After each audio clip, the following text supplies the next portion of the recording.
Morning, everyone.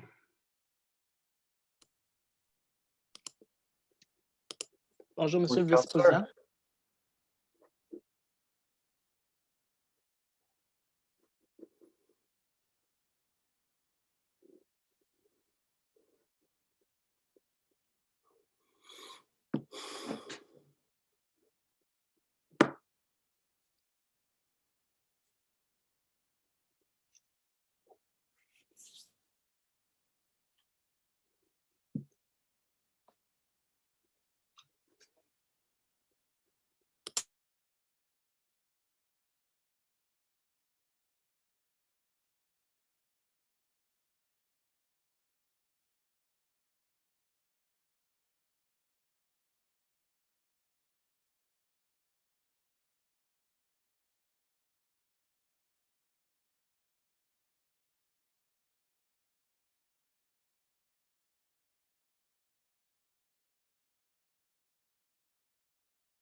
Morning, Glenn.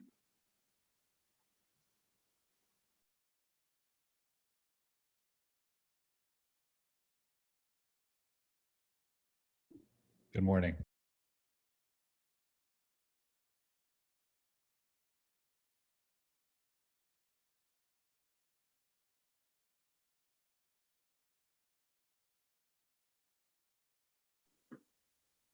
Good morning. Hey, Teresa. Hi. Sorry, I was too lazy to dry my hair. You'll just have to put up with it. I think you still look fantastic. it makes you feel any better, our dog had to have an early morning bath because of a bit of an accident overnight. And so hair is also wet. Oh, well, we have something in common.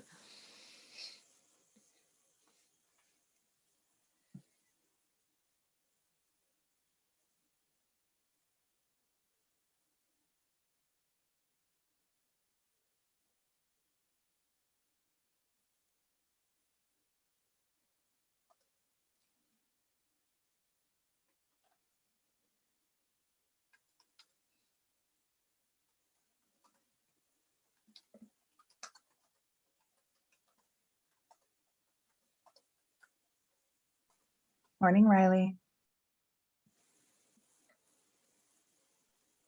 Good morning, everyone.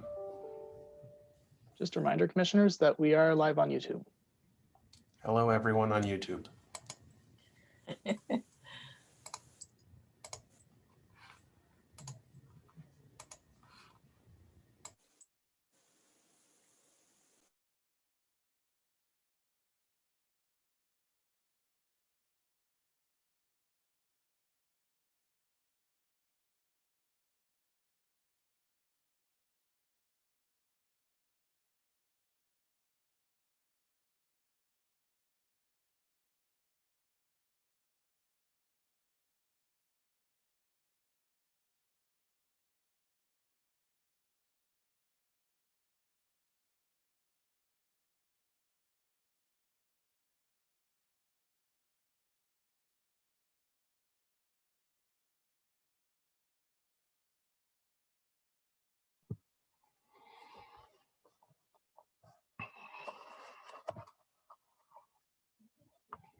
Eric, do we have a quorum yet?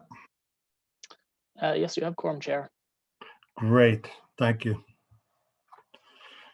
Okay, good morning, everyone. And welcome to the February 17th, 2021 meeting of the Transit Commission. I'd like to start by saying a few words about the touchless fare payment system. I want to take a moment to recognize a significant milestone that OC Transpo has accomplished. As you will have read in a memo that John Manconi released yesterday, February 16th, OC Transpo has launched a customer trial for a new way to pay fares using credit cards and mobile wallets at one fare gate at the O Train Line 1's Rideau Station. I want to take this opportunity to acknowledge Councillor Leeper and thank him for testing the system personally yesterday. During the test period, the system can be used to pay for adult single fare rides by tapping enabled credit cards, Visa and MasterCard, and smartphone mobile wallets, Apple Pay and Google Pay using Visa and MasterCard. The modernization project has been fast-tracked so that OC Transpo can offer customers more ways to pay their fare while reducing touch points during this COVID-19 pandemic. OC Transpo is already working on future upgrades that will bring contactless debit payments to the system. During the first few days of customer testing, staff will be available in person at the Rideau Station during peak periods and available through the day remotely using the video chat system to support customers and answer questions. Once fully implemented on all our buses and at all our O-Train stations, this technology will result in OC Transpo having one of the most advanced fare payment systems in Canada, giving customers flexibility to choose from a range of options to pay their fare. OC Transpo will provide further information as the project continues. Congratulations to all the staff that have been involved at OC Transpo for making this possible. And for more information, customers can visit octranspo.com. Thank you. Now, looking ahead at today's agenda, I've received no regrets. We have a message from Commissioner Williams that shall be available with us for the first hour. Could the commission coordinator please call the roll call? Commissioner Brockington, Here. Commissioner Caricato, Present. Commissioner Gower, Here. Commissioner Kavanaugh, Here. Commissioner McKenney, Present. Commissioner Olson, Here. Commissioner Suds, Here. Commissioner Tierney, Present. Commissioner Williams, Present. Commissioner Wright Gilbert, Present. Vice Chair Klutzy, Present. Chair Hubley. Here. All members are in attendance, Chair. Thank you. Do we have any declarations of interest before we move on? Okay, seeing none. So the minutes of the Transit Commission meeting of Wednesday, December 16th, 2020, are they carried? Carried. Thank you. Okay, so our first item is the Confederation line and bus service update. So we'll hold that. There's going to be a presentation and no doubt questions afterwards. Item number 2 is the OC Transpo performance measurement and reporting. We do have a presentation with slides for that, so we'll hold that as well. And our third item is amendments to the transit bylaw.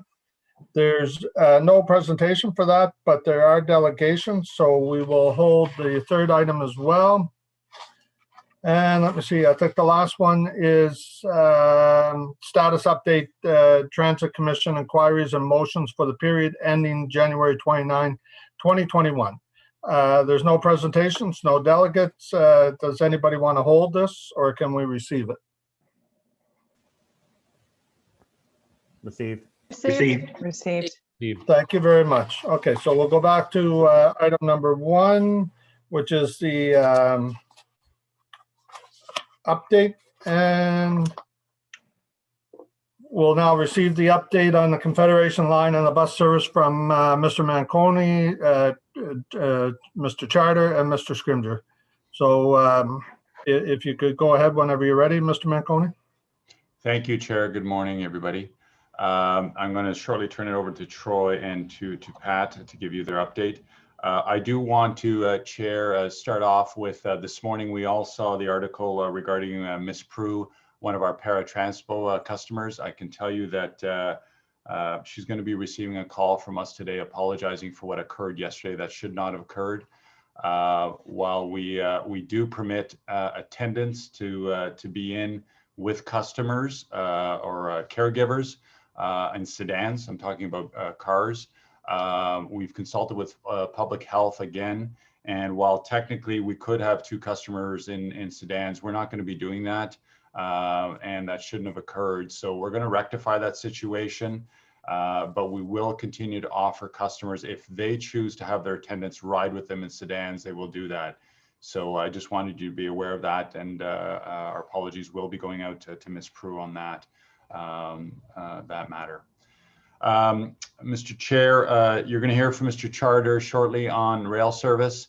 I want to acknowledge Mr. Charter and his team. They've been doing a great job working with RTM, who have also been doing a very, very good job. You're going to hear that performance is up significantly.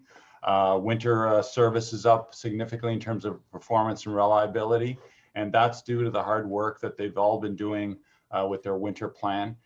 The focus, while the numbers are very good, the focus and the commitment from RTM and the executives, this is all the way up to the CEOs who met with myself and the city manager and the chair, the vice chair, and the mayor, is their focus is on sustaining it and consistency in the high reliability numbers that you're going to hear about, irrespective of the season.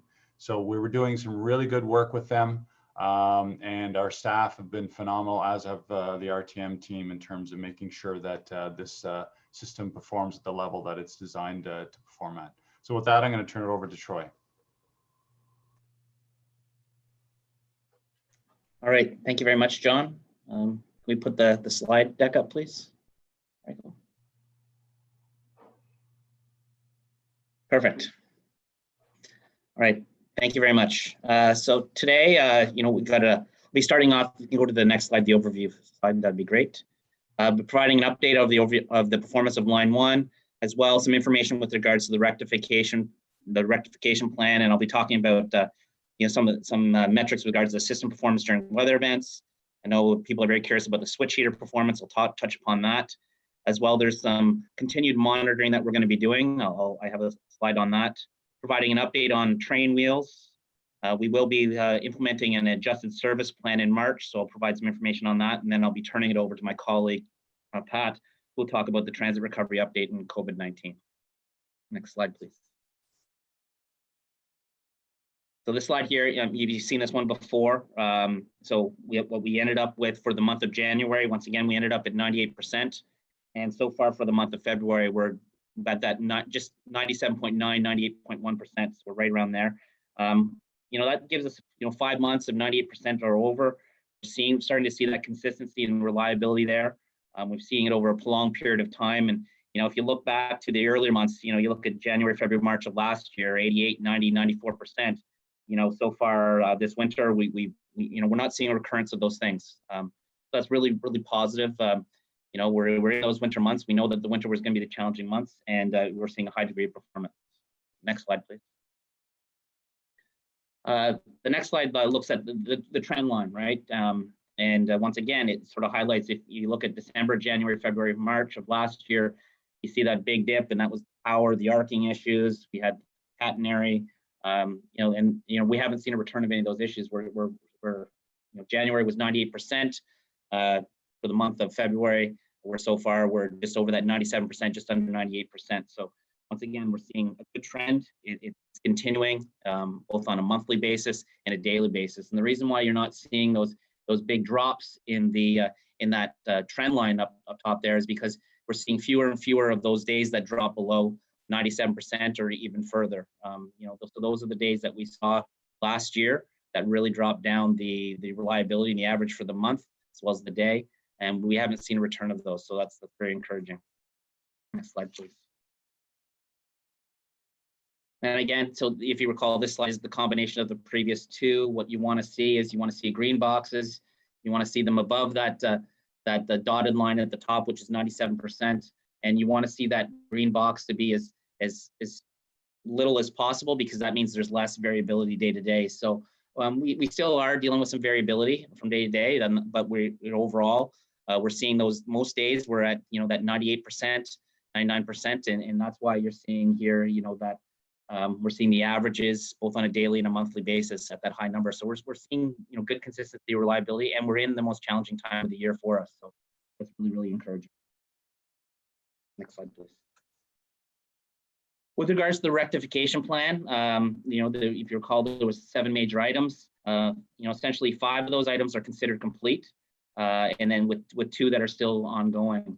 The independent assessment, which is nearing completion, there's some additional information that the assessors have requested from RTG in order to complete this assessment. Ultimately that will validate whether all the action items are sufficient. But so far what we're seeing is good reliability out of all those items, and most of them are done. So switch heaters, in the east end it was the updated or the enhanced heat trace elements, and in the east end it was the propane and the gas.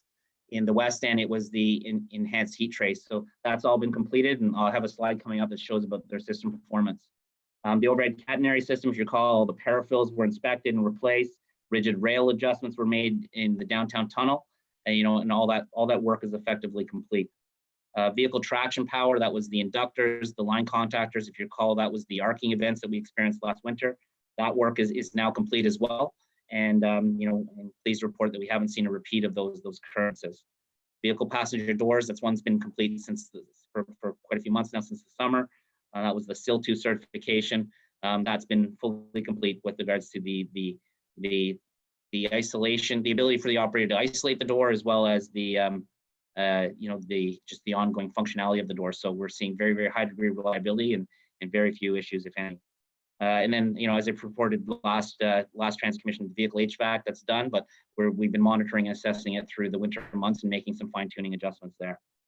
The 2 items that are still outstanding, that work is still continuing, is with regards to vehicle auxiliary power units, or CVS units. The updated software is in place, and then there's ongoing work to validate and once again to make some fine-tuning elements to it. And then lastly, the fine-tuning of the braking system, that work continues. So, if you recall, we talked about the CBTC, or computer-based train control software. That's complete. There was updates to the guideway intrusion detection system. Sand and sanding systems were updated, and sand was changed out, but there's still fine tuning that's going on with the brakes. But good progress there, and we're seeing some we're seeing the impacts on our reliability of all those items, which is really encouraging. Next slide, please. So system performance during weather events. So far this year we've received 10 events that there's been 3 centimeters or more of snow, and we've seen a high degree of reliability during those weather events. So it's not just high reliability during the good weather days, but it's also during those weather events as well. When we put this slide together yesterday, we had about it was only about 8.1 centimeters of snow. I know we received some more snow accumulation later on the day, but when we pulled this together, it was 8.1 centimeters of snow. And I'm pleased to report that we ended up for a service delivery perspective yesterday of 98.7%. That number just came in this morning once we were able to finalize the service metrics for yesterday. So good performance in all weather conditions with regards to the switch heaters. So we're pleased there. Next slide, please. Just a few pictures of what we expect to see and what we're seeing. So the first picture on the left there, that's you're on track 1. You're looking westbound from the Saint Laurent Tunnel. So if you were able to look farther down there where that red light is, that's roughly right near where you can see an overhead bridge there. That's the Belfast Bridge, and where the trains would launch in and out of the MSF. So and that's what an operator would see. You see bare ground, you see the rock, you see the ballast, you see the track, and that's the switch heater at work, and that's what we want to see. The second picture is eastbound to Blair, just east of Belfast Road, and I included this picture because once again you can see the ductwork in the middle, in between the railroad ties, but then just in the right of the picture, that's the gas heater itself. It's a big unit. It's fed through gas and propane. And then it feeds the heat all the way through down the length of the ties, all the way through that switch location. And then the last picture here is this is westbound on approach to Tunney's Passenger Station. So this is where we have the electrical heaters with the enhanced heat trace elements. Once again, you're seeing bare in between the ties and good snow clearing. So that's what we want to see. That's what we've always seen on. That's what we see on line 2. And that's what we're seeing on line 1. So we're very pleased and good performance in that regard. Next slide, please. I mentioned that there was, that there's some continued monitoring that we will be doing. So we've talked previously at previous Transit Commission meetings of track. We know that there's going to be more work done on track in when we get into spring, summer. That's the time to do this track work. But that's like any other railroad. There's always seasonal adjustments in work that needs to be made. But we're looking forward to, in the spring months, hitting the ground running and looking at the rail gorgation or the noise and the vibration that our customers are experiencing. We're going to be tackling that with RTG so that we start to focus on improving the ride quality comfort for our customers as well. So that work is coming, and that's something that's going to be ongoing for us. But it's not unlike any other railroad. The other thing that with regards to some continued monitoring is with regards to train couplers. We're currently looking at there's been a few service interruptions that have been identified as potentially the train coupler was part of the problem. So we're looking at that. It's too early to say that it's a trend or a new issue, but it's something that we said we need to watch. The train coupler, it's obviously it's where the 2 trains are connected together, but what we're looking at here, it's not that the trains are unhooking or anything like that. It's more along lines of it's the electrical connections and that feeds some of the secondary systems, PAs and those types of things that if the pins aren't aligned in that coupler, it can create an issue. So we're looking at that, and that's a piece of ongoing monitoring that we'll be doing. Next slide, please. With regards to the train wheels, wheel replacement is complete on 16 vehicles now. What I can't stress enough is that the daily inspections will continue on the entire fleet until all the wheels are replaced and or the set screws adjusted. Those inspections aren't going to go away until all the wheels on each train have been considered, that they don't have the undue stress, and that they're considered a good wheel. They've been validated through the engineering processes. RTG has received and they have installed specialized equipment at their MSF here. This equipment did have to come from Europe, and it allows us to do the wheel replacement at 2 different locations now. One, both Sorel Tracy, just down the near Montreal, and then here. So we're able to do that, and that will help expedite things.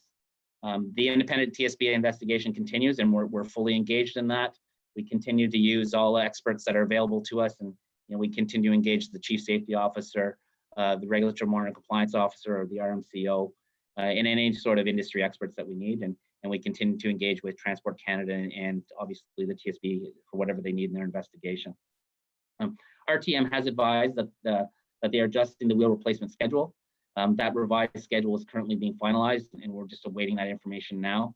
But we have also made sure that we communicated that information to both the TSB and Transport Canada, that we are looking at an upgraded schedule for the wheel replacement. They've been fully informed, and they're aware of like we have through the entire program here. We've kept them in the loop, and we've been very transparent with them, and so they're aware that there's a new schedule coming, and once we are able to finalize that, we'll be communicating that with them. Next slide, please. I mentioned an adjusted service plan. So effective the first week of March, we will be adjusting the rail service to operate on an 11 train peak period service for 2 months. So March and April, and then returning to the normal service in right now and planned for May. Due to the pandemic, we know that our ridership continues to be low. The 11 train schedule does provide for ample opportunity for customers to physically distance, and it will be, approximately a 5-minute service at all times during the day. We just won't be ramping up during the AM and PM peak periods. But the ridership is significantly low enough that there'll be ample opportunities for people to physically distance on the trains, even with a 5-minute schedule. So the impact to customers is, a minute to 2 minutes of potentially longer wait. In exchange, as a result of this service change, there's going to be savings to the city of approximately $100,000 in reduced service payments to RTG, as well as a reduction in the electricity consumption, estimated to be approximately $50,000 to $60,000 per month.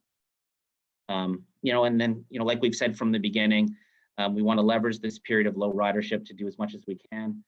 So this reduced service plan, does provide RTG with an opportunity to expedite work on continuing to improve reliability. We've seen a really good trend. We want that trend to continue. And we know the work's not done, so we want to use this time to leverage that as much as possible to continue to do more, and keep that trend and that path that we're on right now, keep that going in the right direction. It gives them that opportunity, some savings to the city, and some opportunities for RTG to continue their efforts to continue to improve reliability and consistency. And now I'll turn things over to my colleague Pat, who will talk about the transit recovery update. Thank you. Thanks, Troy. With the next slide, please, Eric. And the next.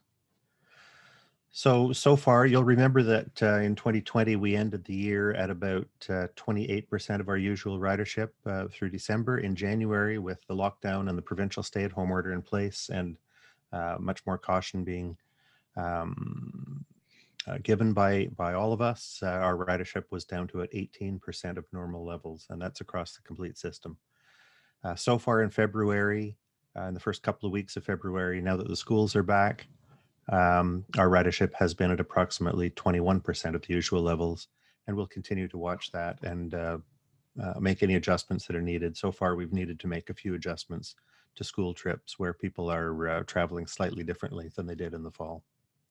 The next slide, please.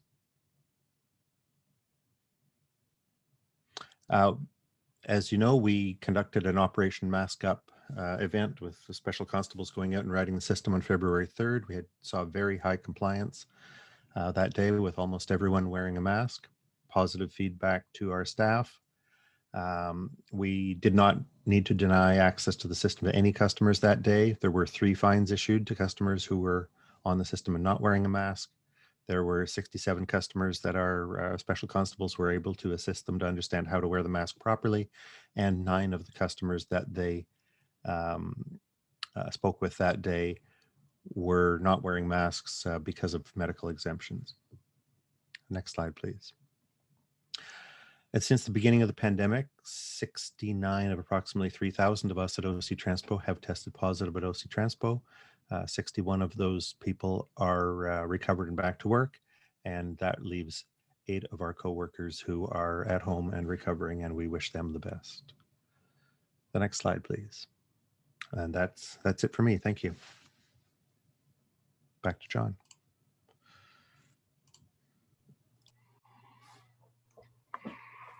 Over to you, Chair, in terms of questions. Okay, thank you. Is there any questions for Mr. Manconi or staff? Councillor Brockington? Thank you, Chair, and good morning to you and colleagues. The report is good news. I'm happy with what I've heard so far and appreciate the ongoing work that our staff and RTG and all the players are doing. So thank you. I think the true test will still come when we reach pre-COVID ridership volumes and we put the system sort of back into full strain and see if we can handle it. But as far as the rectification plan and the updates, I'm pleased in that regard. Chair, I really have one question, and I'm wondering if I can impose and ask for a slide to come back that Mr. Charter presented. I think it was his first slide showing line 1 performance. Could I just ask that be put up again? One moment, please. Thank you.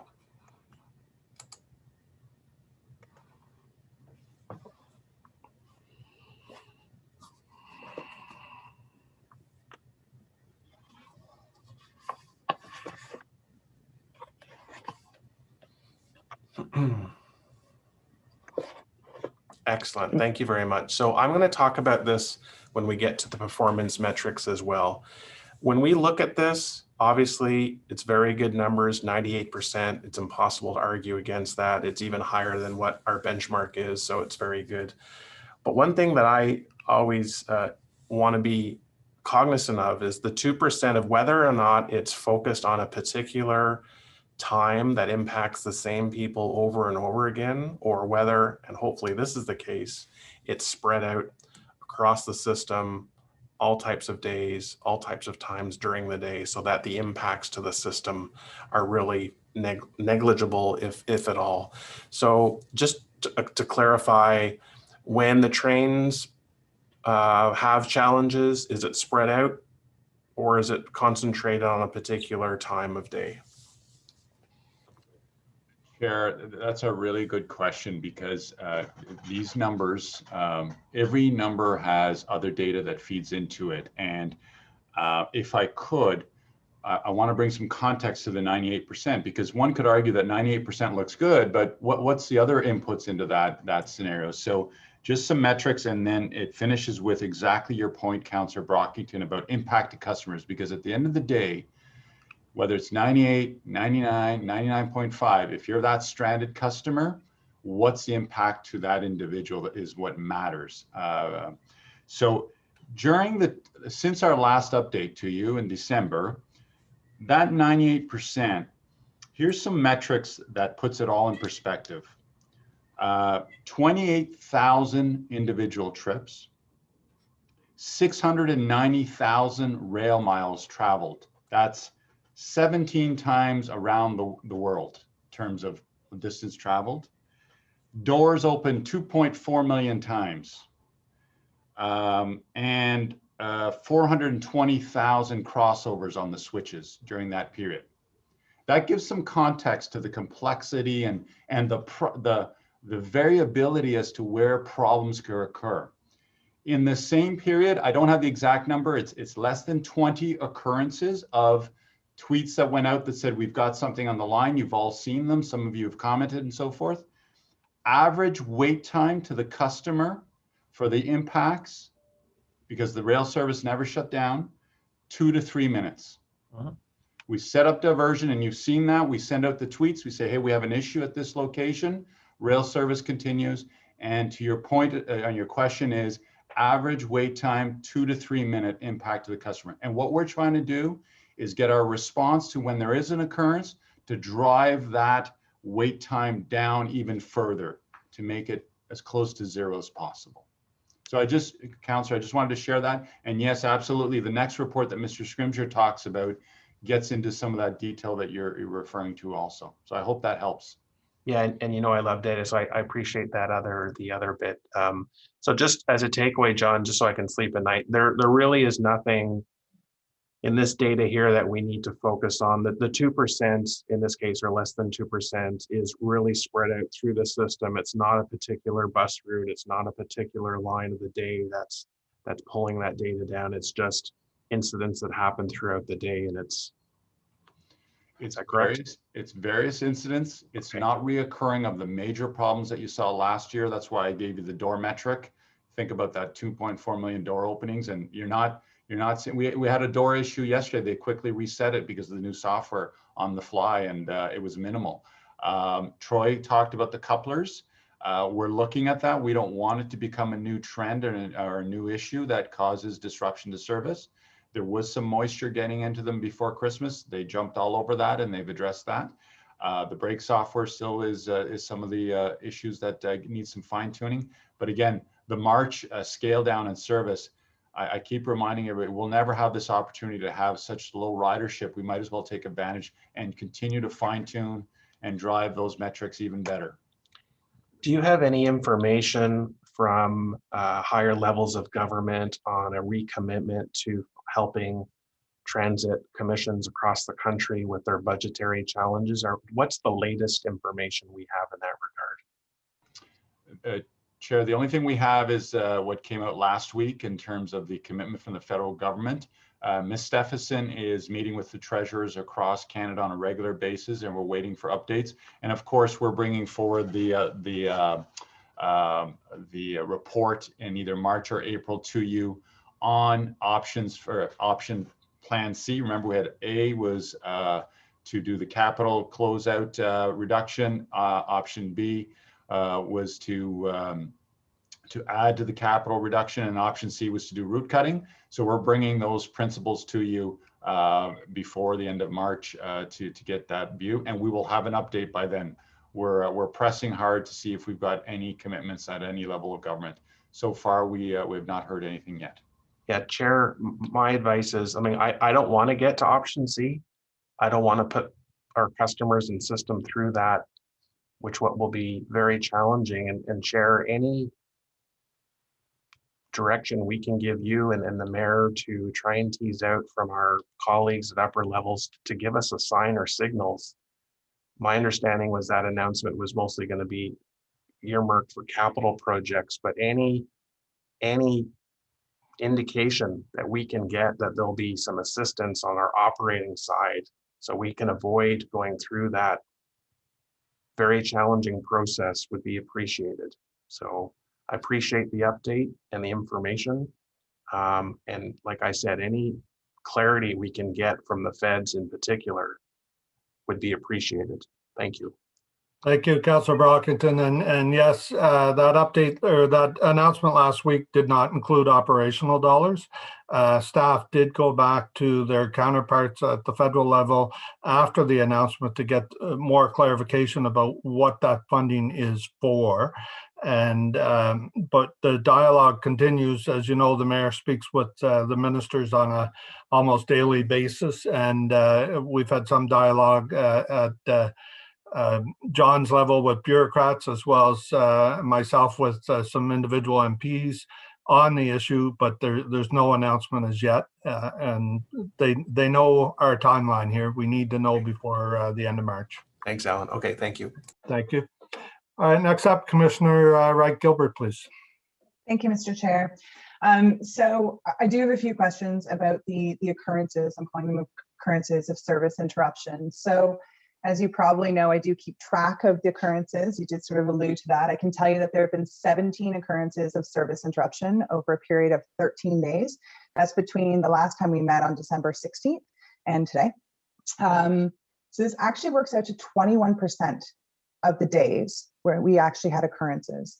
The majority of them seem to be stopped trains. So I also track the reason with 11 stopped trains. And so my question is that, number one, stopped trains is a very generic term. So if we could get a little bit more information as to why these trains are stopped. And is it related to the issues with the train couplers? Is it myriad issues? I just sort of want to get a little bit more information about that. Certainly. Troy, you can explain all those. Yeah, so, yes, I think it is 17 occurrences. I agree with that. we are, when we're sending out alerts and tweets to our customers, we want to provide them quick and factual information.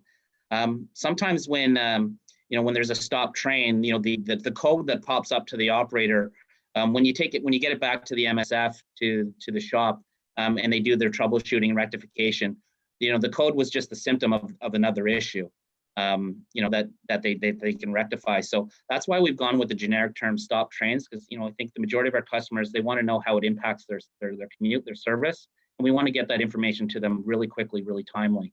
And I don't want to waste time thinking about, okay, is it this issue or this issue? What the customers want to know is how does it impact me and what do I need to do differently? With regards to the vehicles themselves, that is our most common occurrence of occurrence or disruption on the line. And it is a variety of some of the issues. We've had some brake faults where the operator has to just go and simply what we call isolate a brake, and then the train can continue in service with a delay of 5 to 10 minutes. There's been other occurrences where, due to a coupler issue, we park a train at Tunney's pasture for a period of time, and then when there's a good opportune time to get it, we will pull it off the line. There's been other opportunities where we've had stop trains at Blair or Tunney's, and we've had a technician go to it and be able to rectify an issue real quickly there. So it really is a mixture of issues, but when we're communicating to our customers, our focus is communicating to them what the impact is on their commute and travel times, and not delay in trying to get what the primary issue is. And as I said, that what we initially see, when Alstom gets in there and RTG gets in there and start doing the rectification, they see that was, here's the code that popped up, but it's actually this issue here. That's really helpful. And I agree with you that when communicating with customers, stop train is an absolutely adequate description. It's generic, but it tells people sort of what's going on. And when communicating with customers, I think that's absolutely fine. However, for transit commissioners, it would be really helpful to have an idea as to what the issues are in terms of, when we've got 17 occurrences over a period of a couple of months, 21% of the days we're having problems. I think that it's important that as commissioners that we understand what these issues are. As Councillor Brockington was saying, is it one time of day? Is it one specific kind of issue? Do we see a trend? And so this information would be really, really helpful. But I appreciate that when communicating with customers, stop train is absolutely adequate, and I agree with you. I wasn't trying to imply that it wasn't. Your social media team is fantastic. I'm a huge fan of them. Just about the jacking screws. Okay. Again, learn more about jacking screws than I ever wanted to. So is the specialized equipment that's being brought in, is it to replace the wheels or is it to adjust the jacking screws into their correct position? And I asked this question because at our last meeting, we were specifically told that the specialized equipment was being brought in to adjust the jacking screws into their quote unquote correct position. So I just want to understand what this equipment is being brought in to do. Yeah, good question. Sorry, thank you, John. The specialized equipment is brought in is to replace the wheels and actually take components off them and reuse other components. So it's similar. It's exactly what we said last Transit Commission meeting, and that we're bringing in additional equipment here so that we can do that validation process. And if the wheel has been confirmed that it hasn't had any undue stress as a result of the jacking screw, we'll continue to use that wheel. We've shared that information with the TSB and Transport Canada. They're aware of that process. So that specialized equipment will help assist us in getting to a point where all trains have what we've been referring to internally as green wheels that are free of stress, that have not had any of those conditions that could lead to a crack. And keep in mind that we've continued to do the inspections. We haven't had an additional occurrence since I think it was August of this year. So the inspection process is working. We haven't seen a recurrence of any more cracks, but we're going to continue to do that. So, but that specialized equipment is helping to replace the wheels and keep the good components that we need.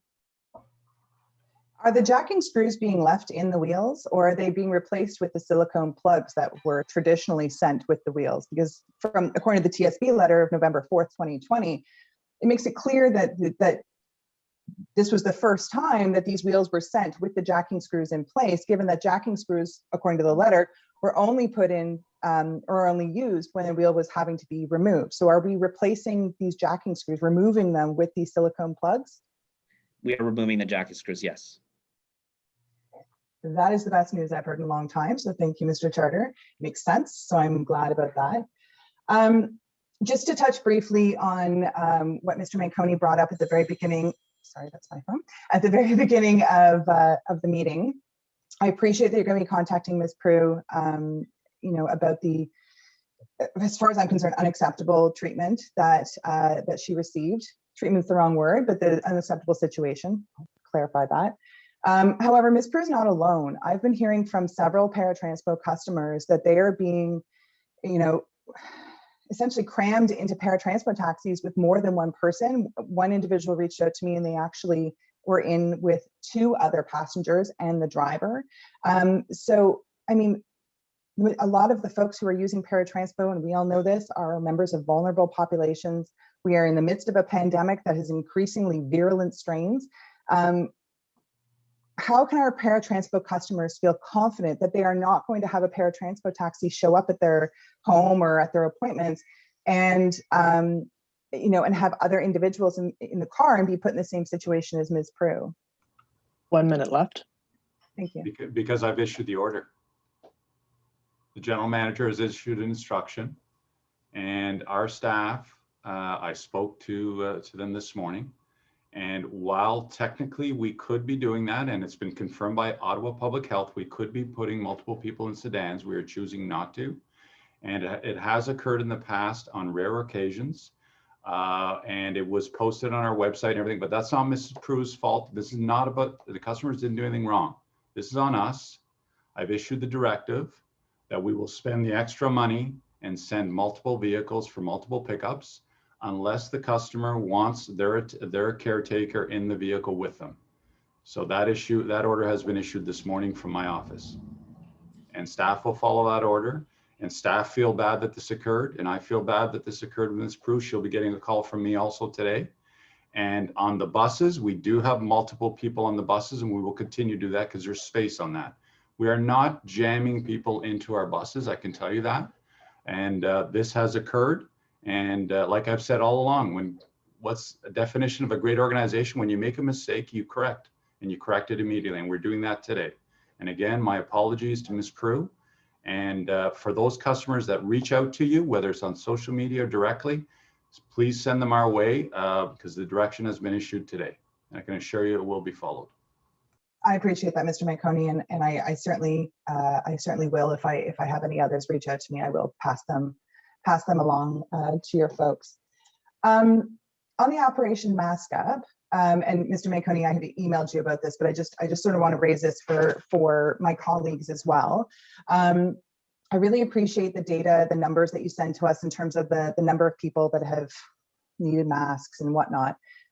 If we repeat this activity, this enforcement activity, would it be possible to know the number of total interactions that took place that day so that we can have some context to the numbers that you're providing us? Is it 63 people out of 1,000 or is it 63 people out of 100? It really impacts the sort of how you receive the data and how you interpret the data. So I'm just hoping that perhaps in the next, if there is another iteration, we can perhaps have the total number of interactions as well.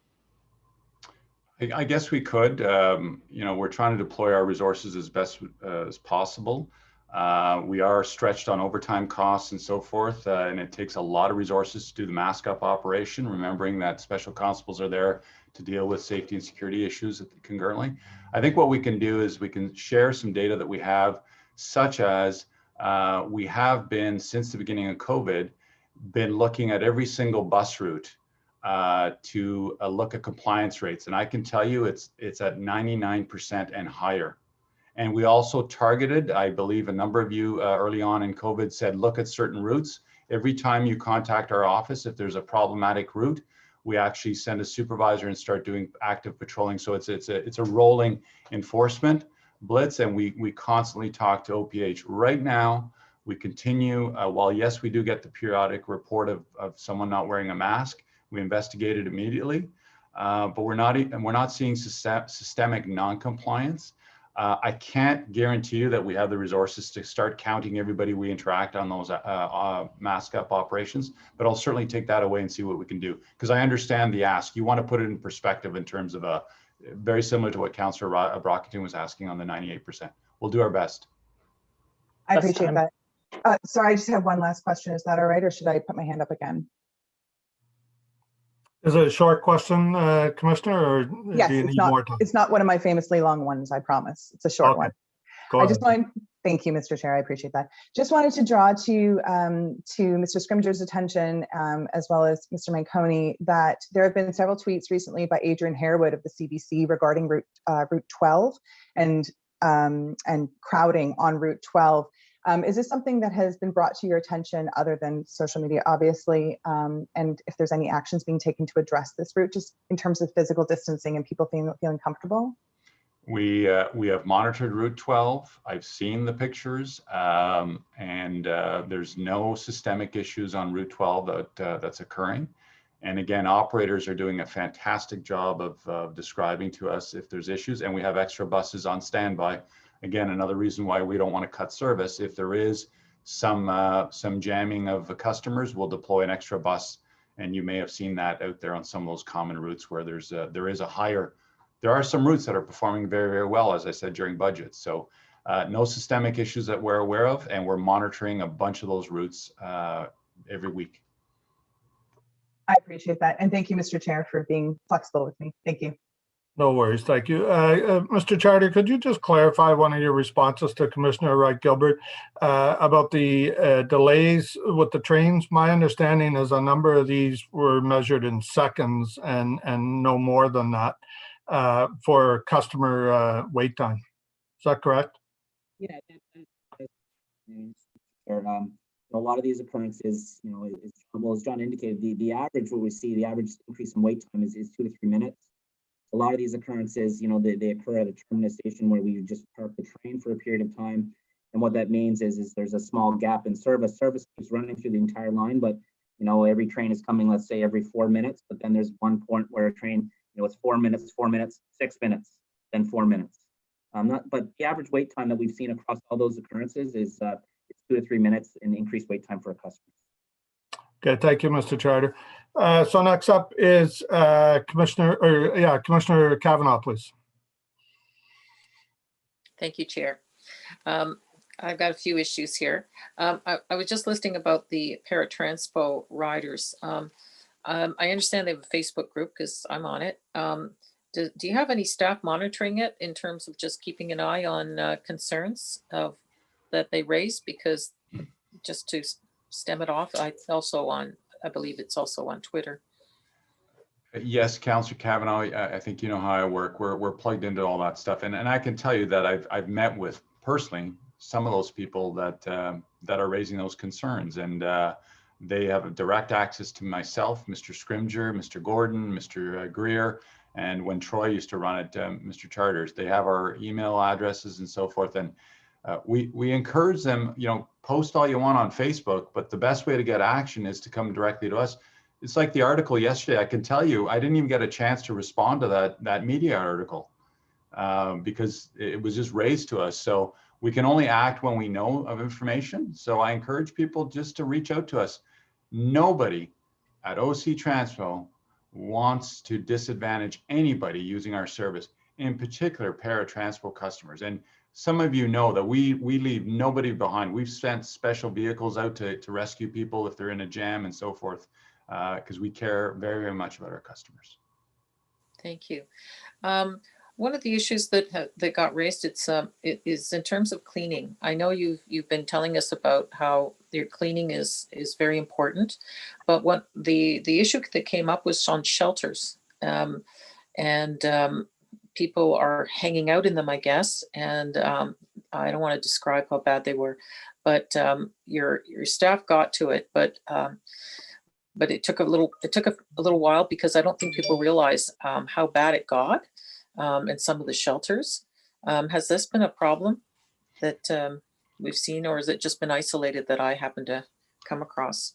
No, you're right on that piece also, Councillor. So look, I'll give you a real example. This morning we had a customer that was asleep on a bus, and the operator went and woke them up, and that individual said, look, I'm COVID positive. I've got to get to a hospital. So we had to isolate the bus, deploy cleaners.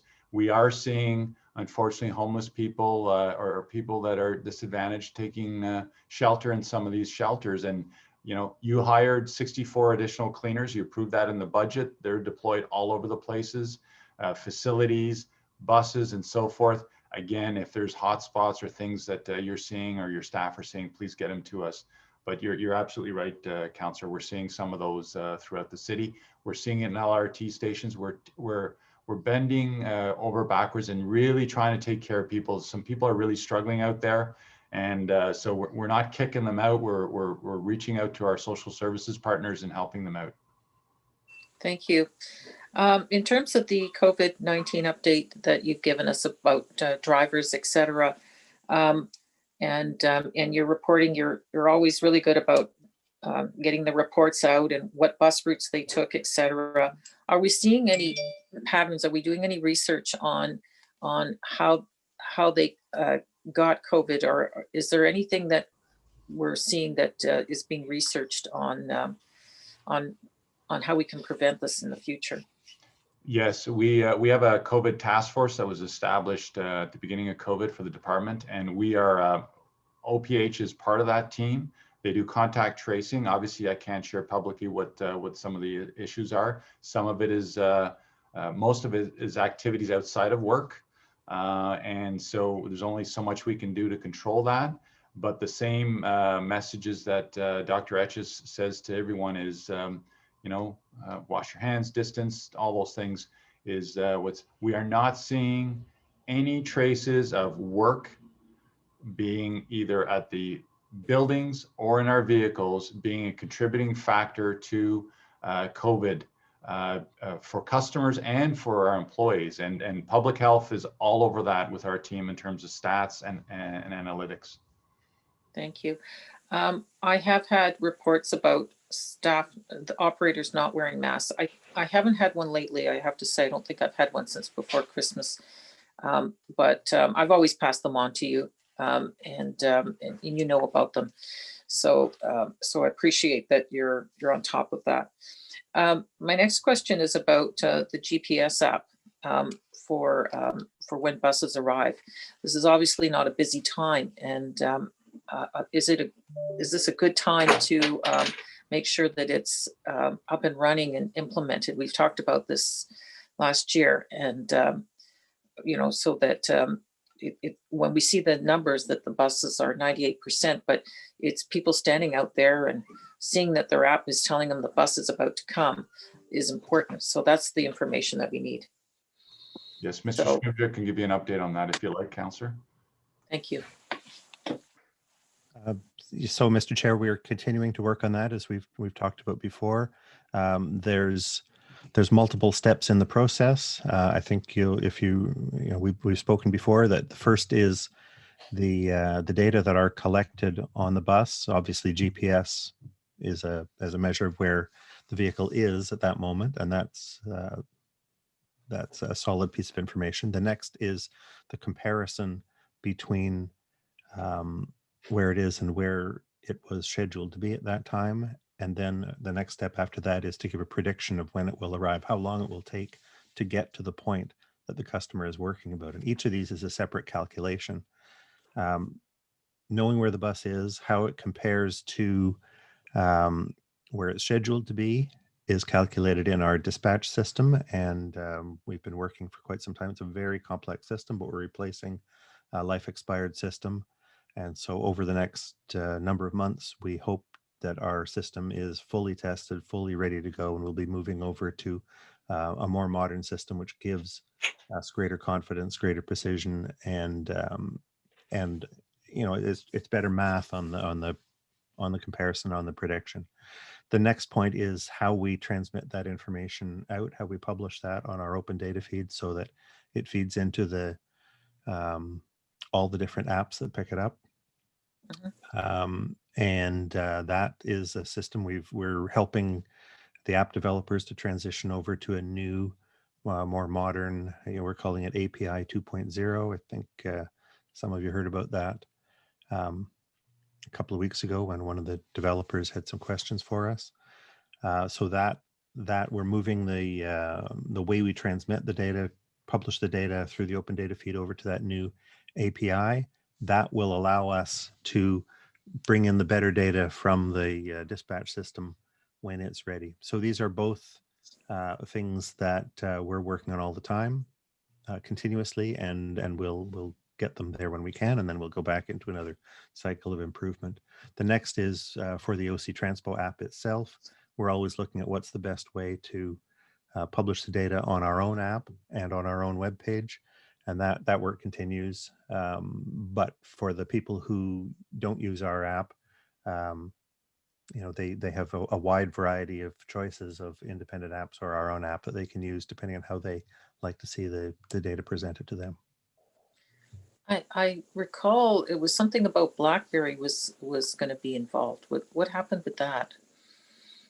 That they had some system. Is that did that happen? They came to us and we talked to them, and we haven't heard much for a while, but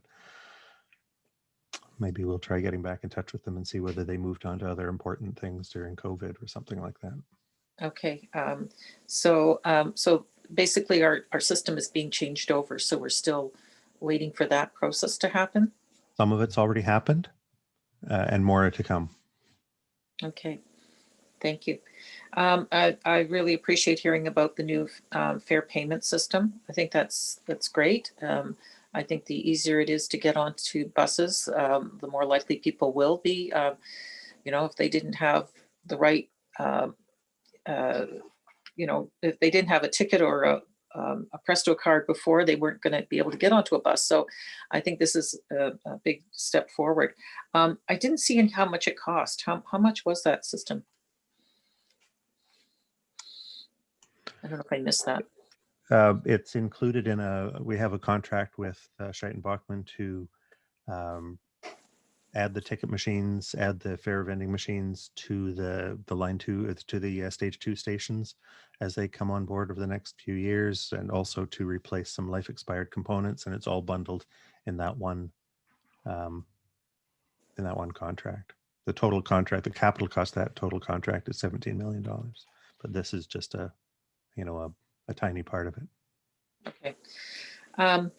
I also appreciated the news about the federal aid this week, and following Councillor Brockington's comments about the dollars. I'm just wondering about if we're looking for the long term, how we're going to make up fare revenue, because it's clear that they're not ready yet, and we're going to keep those conversations going. And I know Chair Hubley is interested in that, to keep talking to the feds about operational costs as well. But in terms of we clearly fare revenue is not reliable at the moment, and it may not be for a long time. People are not going to be buying monthly. They're going to just come and go, probably just once or twice a week, going down to offices, things like that. So are we rethinking our dependence on fares? 45 seconds left.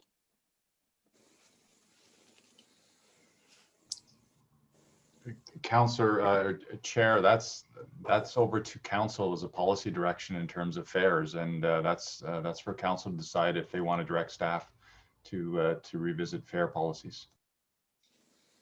Yeah, fair enough. It would be helpful to see the recommendations of it's not fitting. But we do welcome those federal dollars, but we also have to look at what's turning people off going on transit. And I appreciate the new system of making it easier to get on the transit with the cards, but also the costs. Anyway, something we can continue a conversation on. Thank you. Thank you, Councillor. Next up is Commissioner Olson. Thank you, Mr. Chair. Mr. Malconey, thank you for the presentation. Very informative. When you and Mr. Charter spoke about the average wait time being 2 to 3 minutes, and this goes back to something that Councillor Brockington said.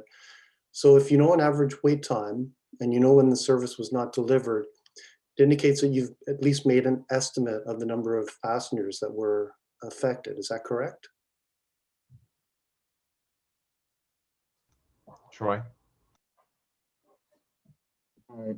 No, Commissioner Olson, what we're looking at is by station, what the average wait time, increased wait time is when we have an occurrence. What is the increase from the schedule in terms of the train arrival? So we're not looking at it from a customer by customer basis, looking at it from a station by station basis. Train was supposed to be there at 8:01. It was there at 8:02. The next train was there at 8:00, it was 1 minute off or whatever. So we look at it station by station, not customer by customer. Commissioner, are you looking for customers impacted index? Well, and this actually goes to the performance part of the meeting today as well. And the excess wait time, I know that Boston or the MBTA actually uses the same kind of measure. They weight theirs by an estimate of the number of passengers affected. Are we doing the same? And I can come back to this during the performance. No, great questions. I would suggest that you talk about that under Pat's report on performance measurement, and we'll tell you what, again, we're part of those international benchmarking groups, which speaks in spades in terms of all these elements. Okay, thank you. And one other question. Mentioned that you were reducing LRT service for a couple of months. Ridership is still down. Notwithstanding the fact that some bus routes are actually seeing strong ridership, certainly empty buses around the city are a fairly common sight. Given that the pandemic is likely to be with us until the end of the year, I would say the restrictions are likely to be in place until the end of the year, if not beyond. Is it possible to consider reducing bus service a little bit or even more than it is now? That's all part of the report that we're coming to you with in terms of funding and Plan A, Plan B, and Plan C. Plan C being the worst case scenario where you choose to do reduced bus service. We're going to have the criteria for you on that. Plan B is a further cut of capital programs, and Plan A is that we get all the funding we need to carry us through to the end of the year. So that's all coming. Okay, thank you. Thank you, Mr. Chairman. Thank you, Commissioner, for your questions. Next up is Councillor Gower, please, followed by Councillor McKenney. Thank you, Chair. The ridership level in February so far, 21%. How is the ridership level being measured right now? What tools or techniques do you use to measure that? We have a number of sources, but the most reliable sources that cover the entire system are fare sales, pass sales, counts of how much money or how many tickets are in the fare box, how many times the Presto card has been tapped. We also use counts that are being taken electronically on buses and on trains where we need to measure for that. But for the day-to-day, it's really number of Presto taps is the biggest of all sources. And I believe at our last commission meeting, you gave some idea of percentage ridership in the core versus in suburbs, or maybe it was off-peak versus peak. I'm not sure, but do you have any more details you could share about the ridership in different parts of the city or different types of transit use? The downtown-oriented trips are generally experiencing I won't say lower ridership, a lower proportion of their normal ridership than the non-downtown routes. We're seeing the highest percentage of normal ridership on routes that serve hospitals until, from September to December, routes that served shopping areas, and in February, routes that serve schools. The downtown-oriented trips, the university-oriented trips are at a lower proportion of normal. They still might be carrying more people in total volume because there's so many people traveling to those locations. But we have some routes that are carrying 5 to 10% of the number of people they would normally. We have some routes that are carrying 50% of the people they would normally carry. Okay. I don't think we have very many, except for perhaps some individual school trips that are higher than that. Yeah, that 21%, it's an average, I guess, across the whole system. I'm not sure it's really giving us a good picture. So I hope that as you prepare the report around the operational plans for the rest of the year, we can have some more granularity as to not just an average, but more region by region, or more information on what that 21% actually breaks down to. We will, Councillor. Pat has done some amazing work, not just by route, but also by sector. And we're working with Steve Willis's group as terms of, we know what areas have returned to work when the stay-at-home orders aren't in. He's done a really, really impressive job of dissecting the data, because we know if you're going to be in the discussion zone of cuts, you're going to want every bit of data to know how things are performing in your wards, citywide, geographically, and by mode. And he's got all that. He's done an amazing job. That's all part of that comprehensive report. So related to this question, what I am seeing in suburban Stittsville is that the peak service buses are at a significantly lower capacity, and what you've shared would support that.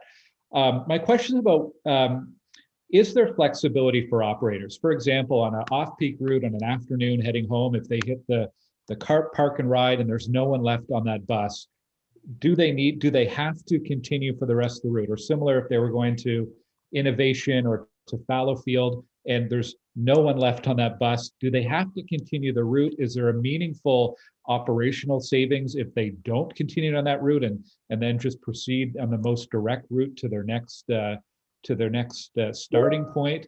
Like, is there a reason why the buses are continuing on their set routes, and could we save any meaningful amount of money by giving bus drivers the flexibility to cut a route short if there's no one on that bus? Pat? Mr. Chair, the biggest question there is that we don't know who's waiting at the stop that's around the corner. So there might be nobody on the bus as it gets to, let's say it's the 262 arriving at the park and ride lot. But what we don't know is whether there's someone who's around the corner on Kimini or on Kittiwake who wants to go down Westridge. We don't know till we get there whether there's anyone waiting. If we cut that bus short, we run the risk of missing a customer and imposing a long wait on them and some disappointment. There are some cases where a bus is coming in the morning, for instance. If the bus gets to Westboro and there's nobody on it, nobody going to Tunney's, and there's a need for a bus to get back somewhere else, then it could do so, or it just doesn't take the time to drop anyone off. That's something that we used to do when the buses went into downtown. The other question is there a meaningful operational saving? The saving would really come if that bus is late, if we would be paying overtime to that operator, if he or she came in 10 minutes late to their normal time. If we cut it short, they could come in on time, but there's no real saving to getting the bus back to the garage early, except that it's easier to start on the inspection and maintenance of the bus. But the big question is, you just don't want to assume that there's nobody waiting. When you can see the next stop, that might be a good choice. Okay, thank you. I appreciate that. Thank you, Chair. Thank you, Councillor Gower. So next up, Councillor McKenney, please. Thank you, Chair. I just want to turn my attention to the adjusted service plan that was mentioned. It talked about going down to an 11 train schedule. Now, am I mistaken? But I thought that at our last update, I think it was Councillor Deans who asked about reducing train service for savings. We were told that we have a contract with RTG, and what we pay them is what we pay them, and that's the service that they are contracted for. Seems to me this is a change in that, in what we were told. And the 100,000 reduction doesn't seem like a lot of money for taking all those trains off for 2 months. So maybe I get a bit of an explanation on that as well. And also the electricity consumption, 50 to 60,000. Do they not pay the electricity consumption, or do we? I'm just unclear how there's any savings and why we would let RTG off the hook again, so that they can, continue to, improve the train that they were supposed to deliver to us? Yeah, no, great question. And Councillor Deans was bang on when she said, go back and ask them, the partnership deal that she referenced and so forth. Technically speaking, RTG doesn't have to give us a dime. And I can tell you that their starting point was, no, we're not paying you anything. I squeezed that out of them. I said, I want some money out of it. And the best I could get was $100,000. The electrical costs, we pay all the hydro. That's the way the contract has been set. We pay all the utilities, the water and the hydro and so forth. The last thing we want to do is pay them, and then they would put a surcharge on that. So it's better for us to manage those utilities. So there was no way I was going to reduce the service and not get some savings. You've all spoken to me about looking after the nickels and the dimes, and that's what we're doing. So this does two things: saves us some money. The service impact, we're still under 5 minutes service. There's lots of space on the trains. I've already seen some tweets about people worrying about jamming up those trains. There's lots and lots of room for people. And I want to Councillor Brockington's opening point. The last test was, let's get through winter. Check, we're done. Now let's take this time when our customers come back, and they will come back. They'll come back in different shapes and forms and different rates. Let's get this as best as possible. And every railroad across North America is taking advantage of these lower ridership times. And so we're doing all that. So yes, absolutely, Councillor Deans raised that. I pushed RTG hard. I thought it was a great idea. And you're absolutely right, Councillor McKenney. Technically, they don't have to give us a dime. But we're here to take care of the taxpayer and the bottom line. And so it's better than nothing.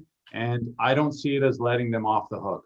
We want good service. You've given me a mandate to make sure that they give us what they're committed to deliver on. There's a bit of a reduction in payment. They were not happy about that. I can tell you that because they wanted zero. So we're doing the best we can for our customers, for yourselves, for the taxpayers, and for reliability.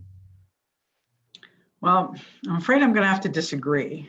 It's not nickel and diming. This is kind of penny and nickeling, maybe. $100,000 is our only reduction in payment to RTG for taking off. What is the normal number of trains down to 11 over 2 months? 100,000. It's like, I don't think that's pennies a trip, really. It just seems like they're getting away again.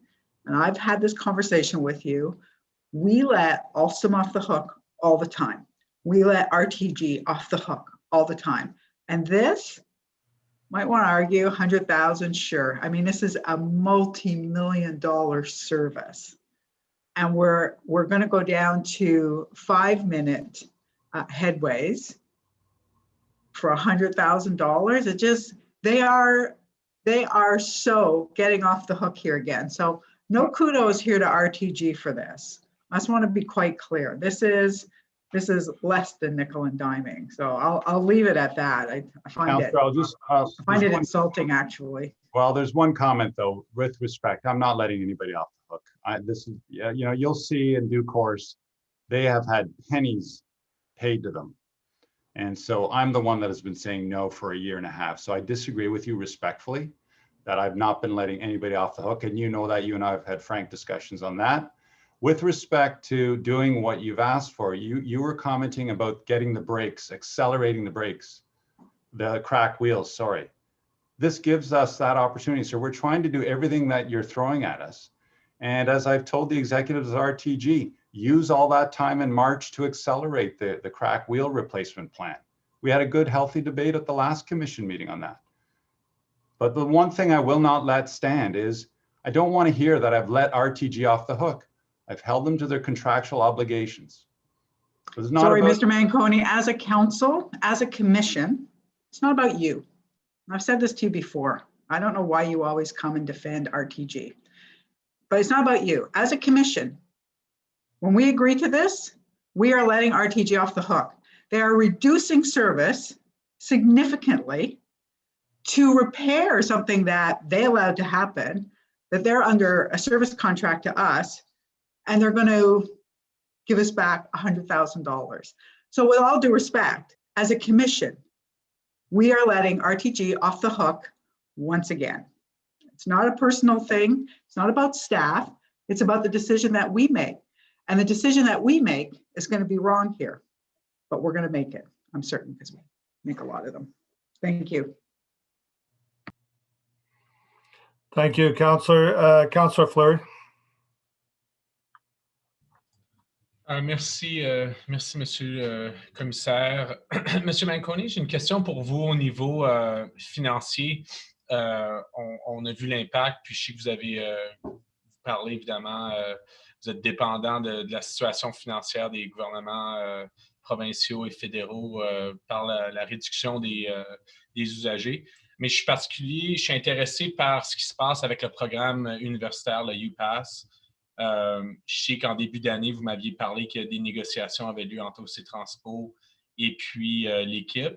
Et puis par la suite, évidemment, là, on est rentré dans notre processus budgétaire, puis on a perdu un petit peu le fil des idées. Est-ce que vous pouvez peut-être nous donner un aperçu? Est-ce qu'on a des étudiants qui, oui, peut-être sont à la maison, mais ont demandé à garder la passe universitaire? Puis sinon, ben, on parle de combien de pertes financières, puis comment on planifie quand la pandémie sera un petit peu plus stable, là, puis on s'en sortira. Comment on revient au programme UPass? Alors, pourriez-vous nous donner un petit peu un aperçu? Parce qu'on parle quand même d'une 60aine de mille de passes. C'est quand même très significatif. Oui, monsieur conseiller. Le UPass, c'est une part de le budget avec le revenu de les tarifs. C'est tellement important. Je pense que c'est 30 millions de dollars. Alors, parce que l'école ne sont pas dans classe, ils ne sont pas obligés à donner l'argent de ça. C'est un gros élément de le revenu qui n'existe pas. So the UPass is a big component of our revenue gap. And yes, they're entitled under force majeure clauses and legal clauses not to pay us those funds. We are, like yourselves, very anxious to see not just the federal government, but also the universities, what decisions they make in terms of returning to school, because the UPass was a guaranteed revenue stream that we always want to have. And so I know the universities like them, but it's too early to tell right now. So it's a gap. And so, you know, our revenue streams are down, not just the fare box, the UPass, advertising, and so forth. So it's all part of that challenge that Councillor Kavanaugh was talking about. So do you have a number? Is there a number of students that actually kept the UPass, or? Pat would have that or could provide it. Pat, do you have any comments? Do you have current numbers, or could we give it to them? We have numbers at the end of every term. We tally how many. The universities tell us how many passes they sold, and we know how much fair revenue has been transferred over. The arrangements with each of the universities and colleges is different because they have their own arrangements with their students, their own contract with us. But yes, we track it all, and we've reported it before, and we could report it again at the end of this term. That would be a retrospective report on what did occur during the winter term, how many UPasses were sold. Yeah, no, I think it'd be interesting to see how many students actually ask for the UPass ultimately. That's an interesting number, and then maybe a little clarity on how to get it back on track post-pandemic, if there is any risk for council and the commission to know about. I think that'd be helpful, Pat and John. Agree. Okay, thank you.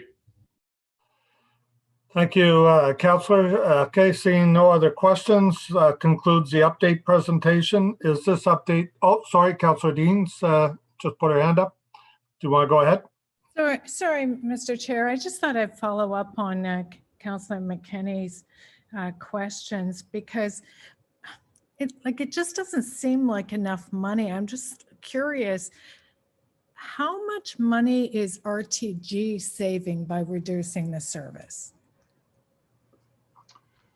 So their position is they're actually not saving anything, because they got to keep everybody on staff to do all the work that they're doing. So they're not laying people off. They're not reducing services. We pushed them on that envelope also. And so hence their position of their original offer was zero. And so, yeah, that's there's got to be wear and tear on the line, the vehicles, and maintenance related costs. I mean, how can it be? I don't think it can be zero. Well, they're going to use all the time to do the wheels. They're going to use all that time to finish all the rectification issues. So it's not like they're downsizing staff. They're going to keep the staff there. They might even add staff, is what they're telling us. Are they compensating us for like, all of the problems that they've had with, like, we bought a new service and we've got a bit of a lemon. I think we all know that.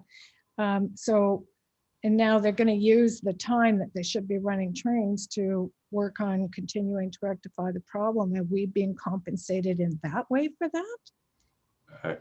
Councillor, I apologize. I can't remember if you were here for the FEDCO update, and there's another FEDCO update coming. Absolutely.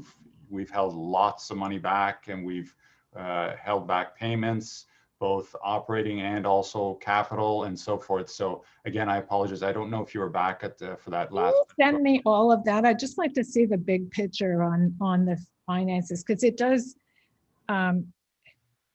it does seem like, you know, a significant reduction in service for a nominal amount. Like it almost doesn't seem worth it. Fair enough. The FEDCO update will give you all those big numbers that you're talking about in terms of what we've held back and what they've paid us and so forth.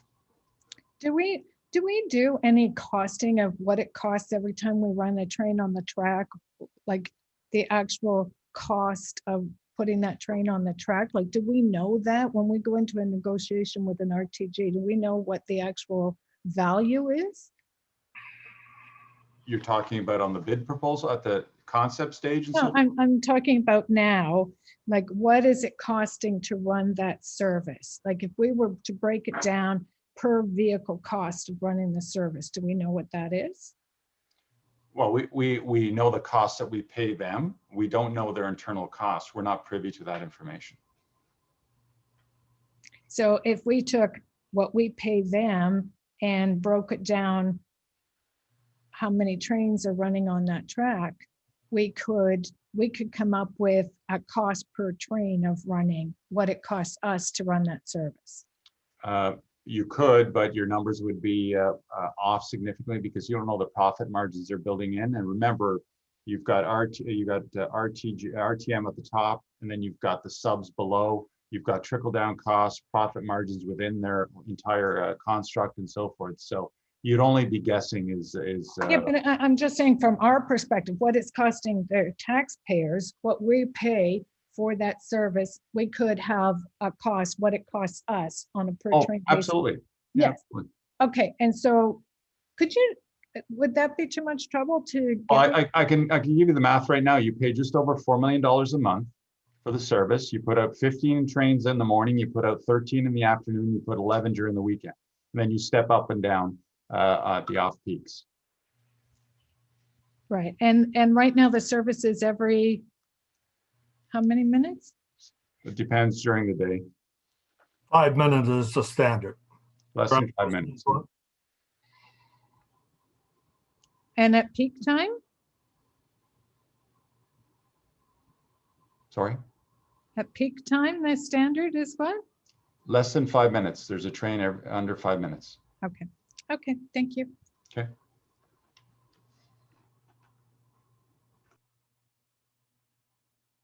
Okay, thank you, Councillor Deans.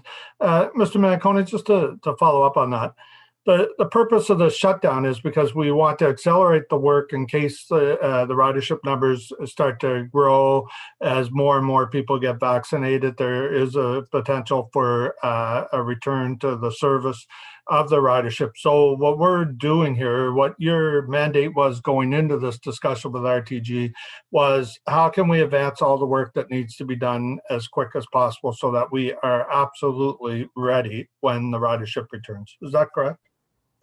Yes, it's all part of it. Yes, sure. Yeah. Okay, thank you. Okay, so that concludes the update presentation. Is this update received, commissioners? Received. Received. Thank you. Okay, so our next item is the performance measurement reporting. We have a brief presentation with slides, and I believe there's some delegates to this one as well. So we can now receive the presentation from Mr. Scrimger. Thanks, Chair. John, is there anything you wanted to say first? No, you're good to go, Pat. Thank you. Okay, thanks. Eric, can we have the presentation, please? Thank you, John. Thank you, Mr. Chair. Well, you've read the report on our performance measuring and report recommendations, and this presentation is to give you an outline of those recommendations. The discussion is back. Well, let's go to the first slide and we'll see what kind of background we can talk about. The motion that came at the end of 2019 to add the system performance metrics to the council priorities, and that we be established to, or that we be directed to establish a reporting protocol to come back to the Transit Commission twice a year. But the longer term background is that we suspended reporting during the years of construction on O-Train Line 1 because there was so much variability between what service was running from one year to the next. It was very difficult to make comparisons. And we committed at that time to come back with a set of recommendations on how we should measure the performance of the transit system with the multimodal system in place, reflecting that most customers are using both train and bus for their trip, a difference from what they did before. So that work has been going on for several years. The chair established a working group of commissioners to help us with that work, and we've been working for the last year, bouncing ideas off them, talking to them about what's most important, what they think is most valuable to the Transit Commission to make policy decisions, and to know what our customers are experiencing, and to get their fingers on the pulse of the system. So we could have the next slide, please. The steering committee that I mentioned was consisting of 3 members of the Transit Commission, and they've been working with us over the last year. That report feedback was very important to us to put these recommendations together, to sift through some of the many dozens of measures that were possible down to a small number that are easy to read, easy to understand. And so I think the steering committee members will be speaking on this themselves afterwards, but these recommendations, while they are recommendations from staff, we believe they are recommendations from the steering committee members as much as from staff. Next slide, please. Now, one of the important things that we do, which is important in 2 ways for this work, is that we participate in a number of transit industry associations, both general associations like OPTA for Ontario, CUTA for Canada, APTA for North America, UITP for the world, but also specific measures that are specific associations or groups which are specific to measuring and reporting and benchmarking, like GOAL and commun, which are listed there. And we also follow very closely what the U.S. Transportation Research Board does. That's a massive academic and industry cooperation on all things related to transportation, not just public transit. But these things are important for 2 reasons. One, that we can compare and get inspiration for what our measures are. And then second, so that when we do the measures, because we're doing them in a consistent way with what other transit agencies are doing, we can compare how we're doing on a subject with how Vancouver or Winnipeg or Boston is doing on their measures on the same aspect of service. Next slide, please. Through our research, in addition to the work through those organizations, we also reached out directly to 22 transit agencies across North America, shown on the map, and got information from them and talked to them in more detail where necessary about how they measure, what they measure, how they've found, what experience they've had with different ways of measuring aspects of their service. Next slide, please. I mentioned that we're a member of GOAL. That's the Group of North American Light Rail Systems. This is primarily a U.S. Group. It's run actually out of England, but it was primarily U.S. members with their light rail systems. But they've added Canadian members in more recent years, and you can see Edmonton, Calgary, Ottawa, and Toronto on that chart. This is looking at light rail. One of the things about the nature of our O train, especially line 1, is that we need to know about light rail on the technological side. We need to know about subways and larger metros on the ridership and volume side, because we're partway between the two. So we're a member of this group. On the next slide, we're also a member of COMET, the Community of Metros, which is we're one of the absolute smallest members, because we're in a city of only 1 million people, and we're only carrying, pre-pandemic, we're only carrying 100 million customers a year. We're on this same group with cities that have huge transit systems, unlike ours completely, like Shanghai, like Sao Paulo, like London, New York, Moscow. But they're happy to have us there, and we're happy to learn from their experience, and to bring together, as the organizers of this group do, all of the measures, so we can see how our experience compares and how our future experience might reflect what these other big cities, big cities, are experiencing as well. Next slide, please. So as I mentioned, we are in these benchmarking groups, which include some of the largest transit agencies around the world. We exchange ideas, we exchange best practices, and we do annual benchmarking exercises. Next slide, please. So as we are developing measures, as we're making recommendations first to the steering committee and then to you, we have some questions that we are asking as we look at the possible measures. Is the measure straightforward? Is it easy to understand? We want to make sure that it's not complex to the point that it's abstract. Does it properly reflect customers' experiences, good or bad? Can the measure show change over time? Can the measure be compared with other transit systems? And we'll come back to that as we go through some of them. And can the Transit Commission use the measure to consider policy decisions? And so for each one of these, as I show them to you, we've got a little scorecard at the bottom as we do a performance measure on our performance measures, with tick marks to show where it is straightforward, and an example of what the Commission could decide based on how they see the measure and how they see the change over time of that measure. Now we'll go through each of the measures. The next slide, please. They fall into 4 categories: safety, ridership, customer service, and service reliability. You can see them listed there, and we'll go through each one individually. Next slide, please.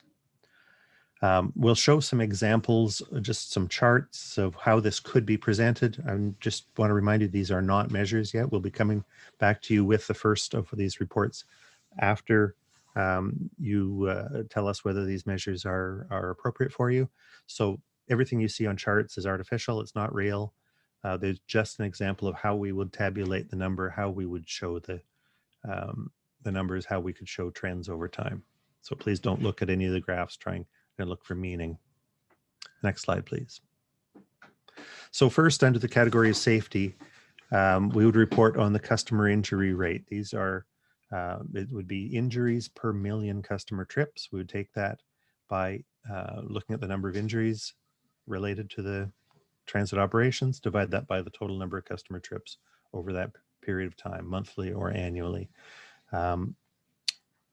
So things that did not occur as a result of transit operations or activities would not be counted. So a medical emergency, if someone had a seizure, that would be unrelated to transit operations. On the other hand, if somebody tripped and fell on the stairs and had to be transported to hospital, that would be counted as an injury.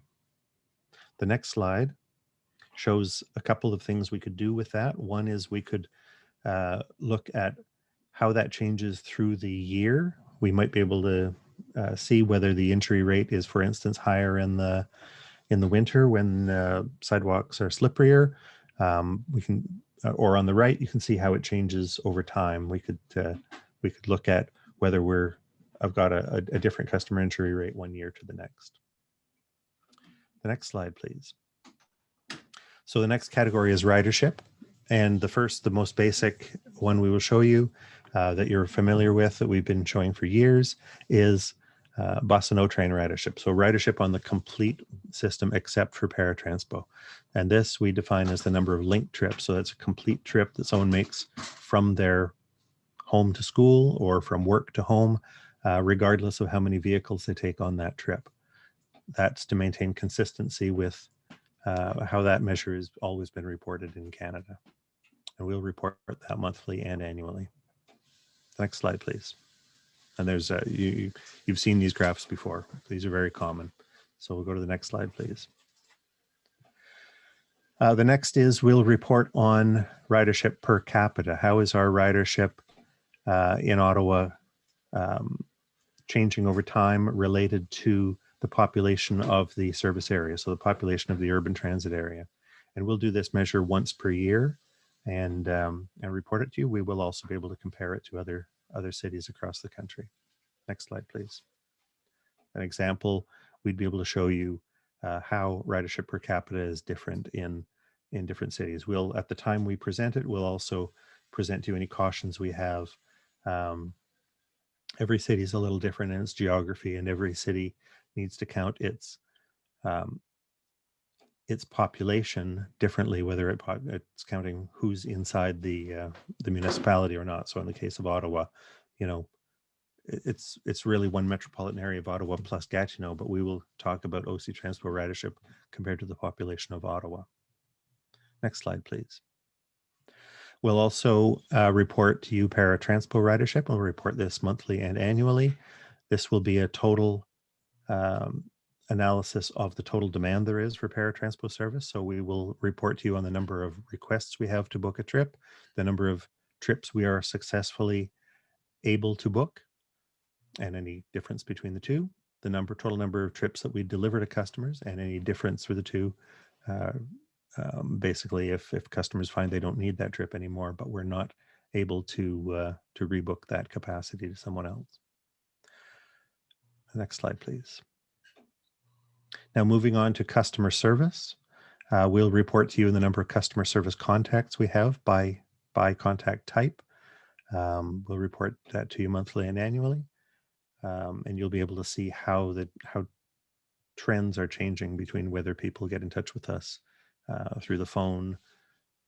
You won't be surprised that we'll have very low numbers now on ways that used to be quite common, letters and faxes. Now it's phone calls, emails, visits to the website, and open data calls for the real-time information.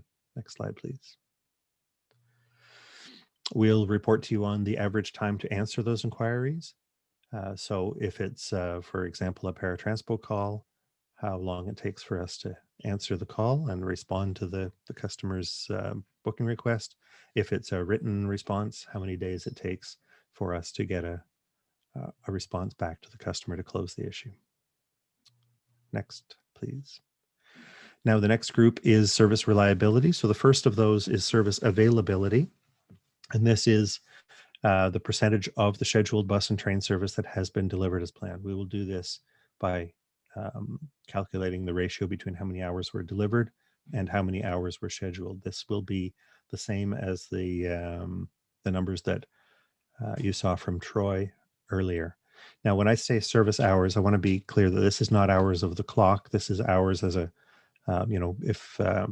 if there's one bus out for 1 hour, that counts as 1 hour. If there's 10 buses out for 3 hours, that would be 30 hours.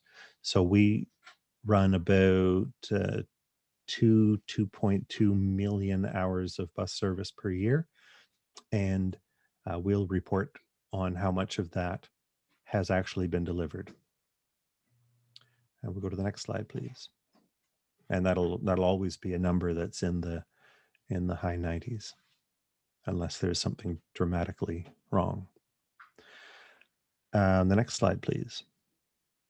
Now, these are about the reliability of service. The previous was about whether the service is operated. The next is what's the customer experience on how long they had to wait and whether the service was frequent and on time and regularly spaced for them. So the first is a new measure we haven't used before, but is common and is being used increasingly by large city transit systems. And it's called excess wait time. And what it represents is how much time customers would have to wait more than they should if everything was perfectly on time for frequent service. So this is going to be for services that operate every 15 minutes or more frequently, train and bus. So it will encompass all of our train operations. But an example here is if a service should be running every 5 minutes, it should come at 9 o'clock, 9:05, 9:10, 5:55. That would be perfect. But you know that bus operation is subject to variability as it goes through congested traffic, as it goes through traffic signals, as it goes through busier or less busy stops. So what can happen with that is instead of it being 5:55, it can go 5:5:4:6:4:6, 7:3:7:7:2:2:2:2 if things bunch up. And whenever that interval between trips, whether it's buses or trains, is longer, that increases the average waiting time. So we'll calculate that both in minutes and as a percentage. So we'll say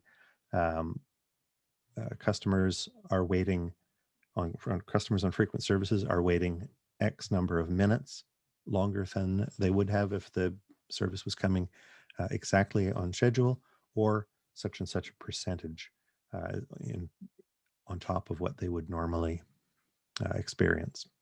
So that's excess wait time. The next measure on the next page, there's an example of what it might look like, and we'll show you some real numbers when we do our calculations. The next slide, please. Now the other is on-time performance. So this is routes that are less frequent. This is for bus routes that run every 16 minutes or less frequently, where what's important is not the regularity between them. It's did the bus come on time or not? Did it come at the time that we published in the schedule that it would come? So we're recommending that this be measured in the percentage of trips that leave a major stop on the route, where the trip is counted on time if it leaves no more than 1 minute early and no more than 5 minutes late. And this is a measure that we've had a lot of experience with measures of this sort. There's a lot of discussion. There has been a lot of discussion across the transit industry, but this is the measure that is being recommended across the transit industry, and where many transit systems are coalescing on this measure of it's on time if it comes, if it leaves that stop no more than 1 minute early and no more than 5 minutes late. The next slide, please. We've published numbers along these lines before, and we can do that in a number of ways. The next slide, please. The next is Paratranspo on-time performance, where we will again give this as a percentage, the percentage of trips that arrive within the 30-minute window that we've quoted for our customers. So Paratranspo different from the conventional bus and train service in that it's customized for each person. When somebody books the trip, we will say, we'll have that trip there for you sometime. We will get there between 3:45 and 4:15. And that's the time we quote. And if we get there, if the bus arrives and picks them up on time, it will count as a yes. If it's not within that window, if it's after that window, we'll count that as a no. And we'll give the percentage monthly and annually there. The next slide, please.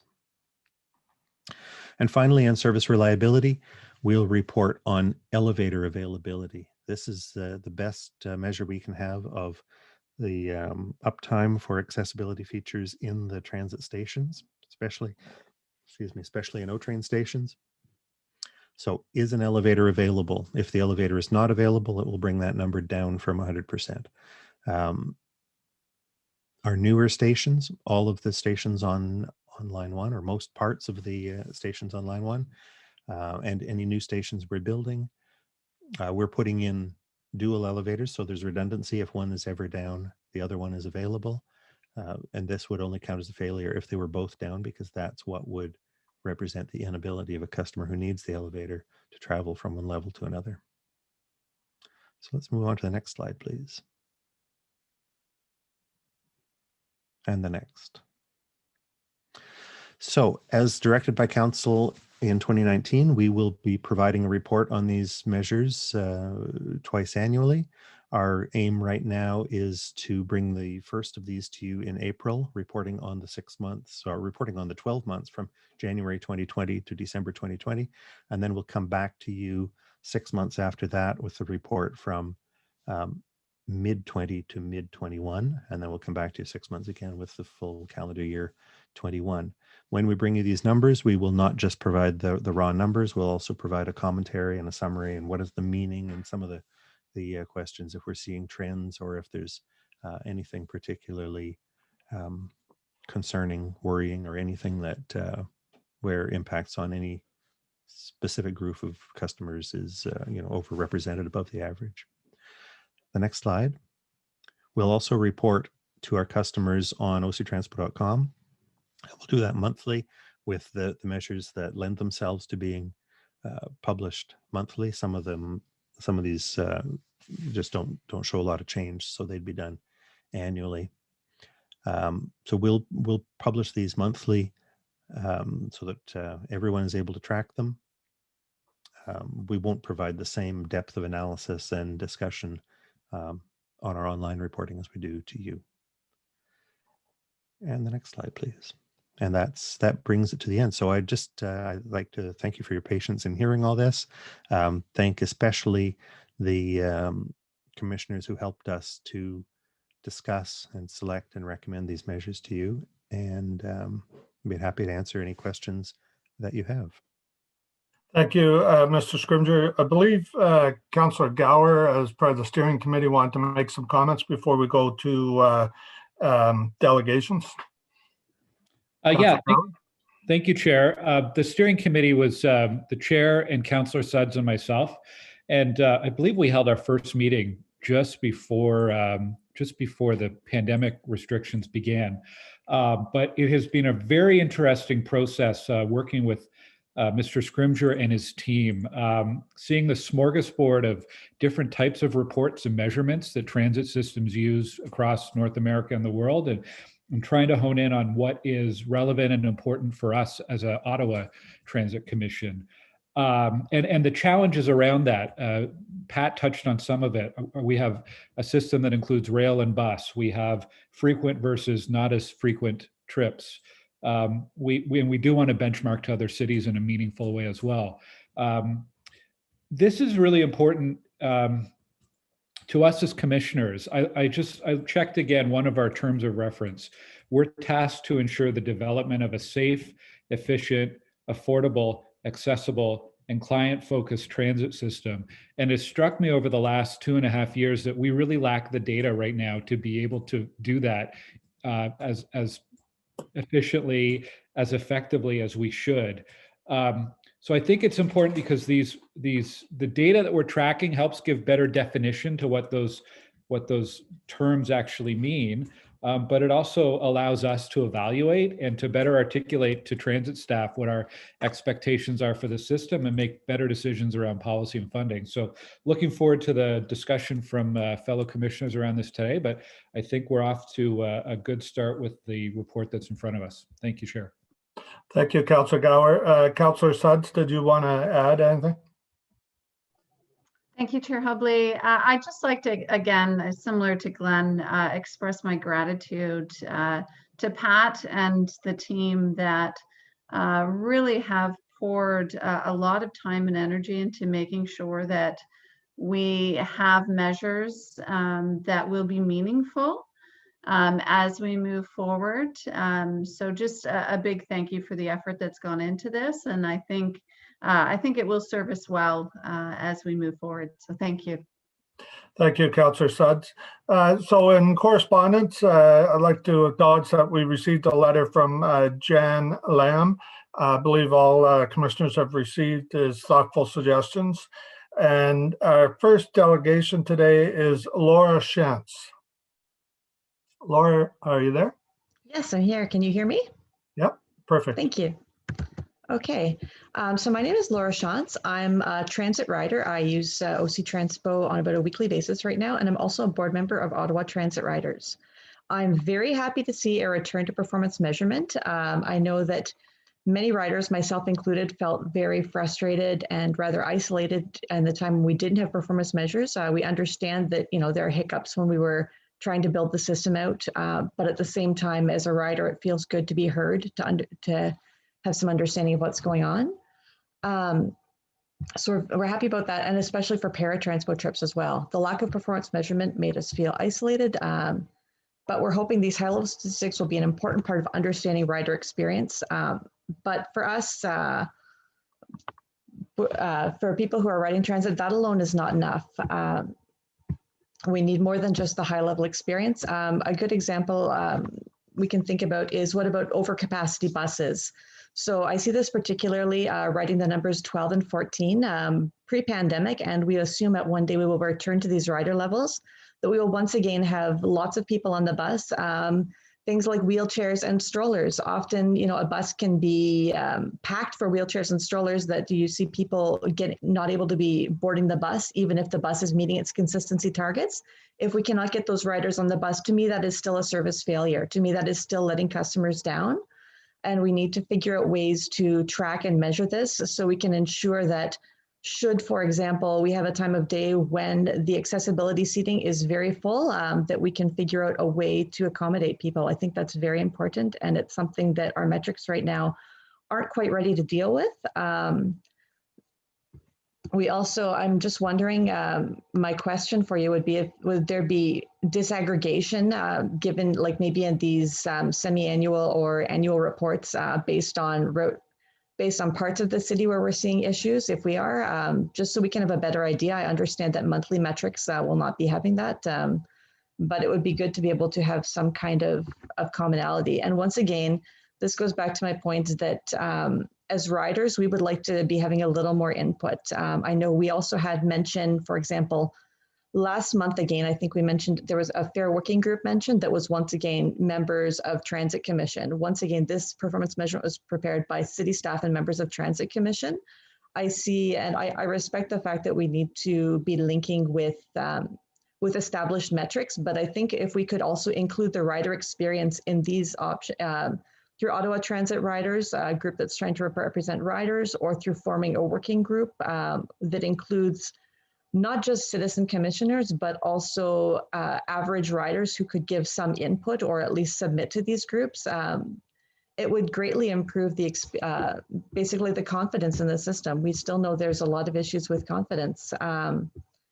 In terms of the working groups, you know, it would be nice that the public had a little more information about their mandates and what's going on. I'm very happy to see this report. It's just, you know, in terms of building confidence back, we talked about building confidence back in the base. These are ways that we're suggesting that this could happen. I'm also wondering, based on the report, if OC Transpo will be working in the future to narrow the service window for Paratranspo riders. I understand it's very difficult to get an exact timing down and that these are not planned routes, but at the same time, we know that folks often have they're trying to get to appointments from one appointment to another, and to have a 30-minute window every time is very challenging for those riders. And it would be a great way to increase equity by providing a little bit more careful timing on the service. 1 minute left. Thank you.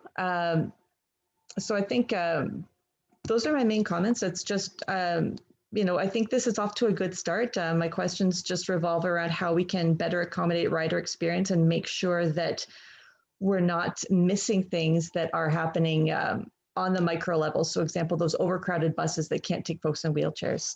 Thanks very much. Okay, thank you very much. Is there any questions? Okay, Councillor Kavanagh first, please. Apologies, I appreciate, I meant for the presentation, I'm sorry. But since I'm here, thank you, Laura, for being part of it. I do hear from individuals about their individual experience. It's hard to capture that stuff. And I think it is important that we keep in touch with persons like yourself on just checking what those experiences are like. It's hard, we get big picture, which is important, but I just, your views are important. I think that Mr. Manconi would agree on that. So thank you for your presentation. Thank you, Councillor Kavanagh. Councillor Fleury. Merci, Monsieur le Président. Pat, I do have a number of, my questions are not to the delegation. My questions are on the report. Okay, you had your hand up for the delegation. I apologize, I didn't take it down. You want to come back on, okay, so no more questions for the delegation. Thank you, Laura, very much for your thoughtful suggestions, and I'm sure we will consider them. So thank you for coming today. Thank you. Okay, so now we can go to questions of staff. I believe, Eric, nobody signed up late as a delegation or anything? Correct, no last minute registrations. Okay, thank you. Okay, I started a list here with the ones that were hitting the buttons early. Councillor McKenney, you were first.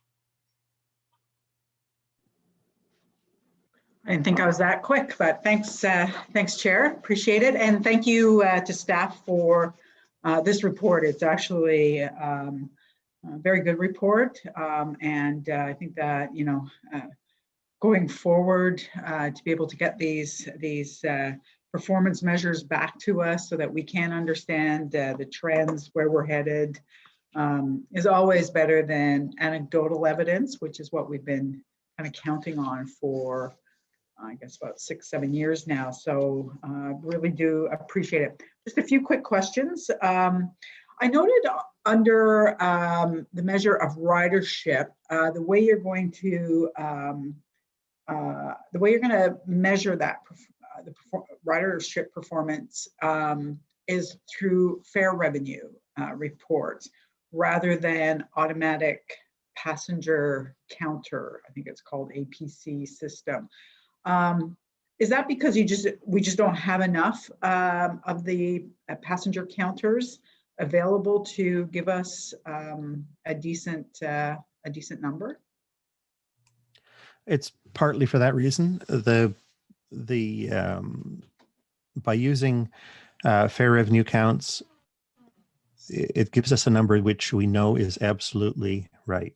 We know how many dollars we have received from customers, whether they've paid by buying monthly passes, by paying an individual fare in cash, or by paying an individual fare by credit card, or by using a Presto card or any of the other means that are available. We know exactly how many dollars we have. What we can then use some factors that will calculate, turn those back into how many of those people were of different demographic types when they made that trip. What kind of pass or what kind of fare what kind of pass did they buy? What kind of fare did they pay? So that's for the system. It's exactly how many dollars did we bring in, and therefore how many customers did we carry per month, per year. We use the automatic passenger counters for a much more detailed for diagnostic. How many ons and offs do we have in this hour or on that trip or in this zone? And those don't readily lend themselves to being scaled up to a system-wide measure. They will, we'll have multiple data sources by the time that we have automatic passenger counters on all of our buses. They're on, we're buying them on all our new buses. So within the next few years, they'll be on all the buses. They're already on all the trains. We will have fare gates at all of the stations. So we'll get the different data sources. We'll get how many people are passing through the fare gates, how many people are stepping on and off through the doors of the trains and buses, and how many people are paying fares. And that'll just make all of our calculations more robust, and we can have more confidence in them in the future.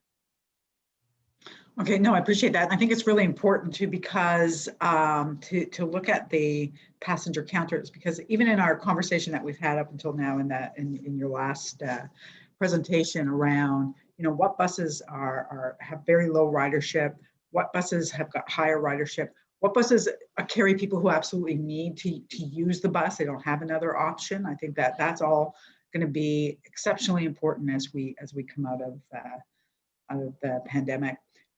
Is there a risk to our gas tax revenue from either the province or the feds as a result of the decrease in ridership, or is that based on our proportion, like how much our ridership is in proportion to other cities? It's, the calculations from the province and the federal government are a combination of the population of the city and the number of customers that the transit system in that city carries. So, you know, the cities that have the highest population, Montreal and Toronto, have the highest transit ridership. But you know, there are cities of a, you know, we've got very high transit ridership, so we get credit for not only being a big city but also having high transit ridership. As that changes, that could change the federal and provincial allocation of their gas tax revenue. But you know, I don't know that they've said.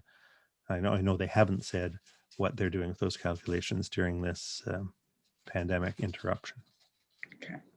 The Paratranspo on-time performance of 30 minutes, is there any way, do you see any way of reducing that to 15 or 20 minutes? I understand why there is, you know, there is a gap, but 30 minutes just seems so long. Because then if it's late, it's, you know, 40, 45 minutes. Well, what we're doing in this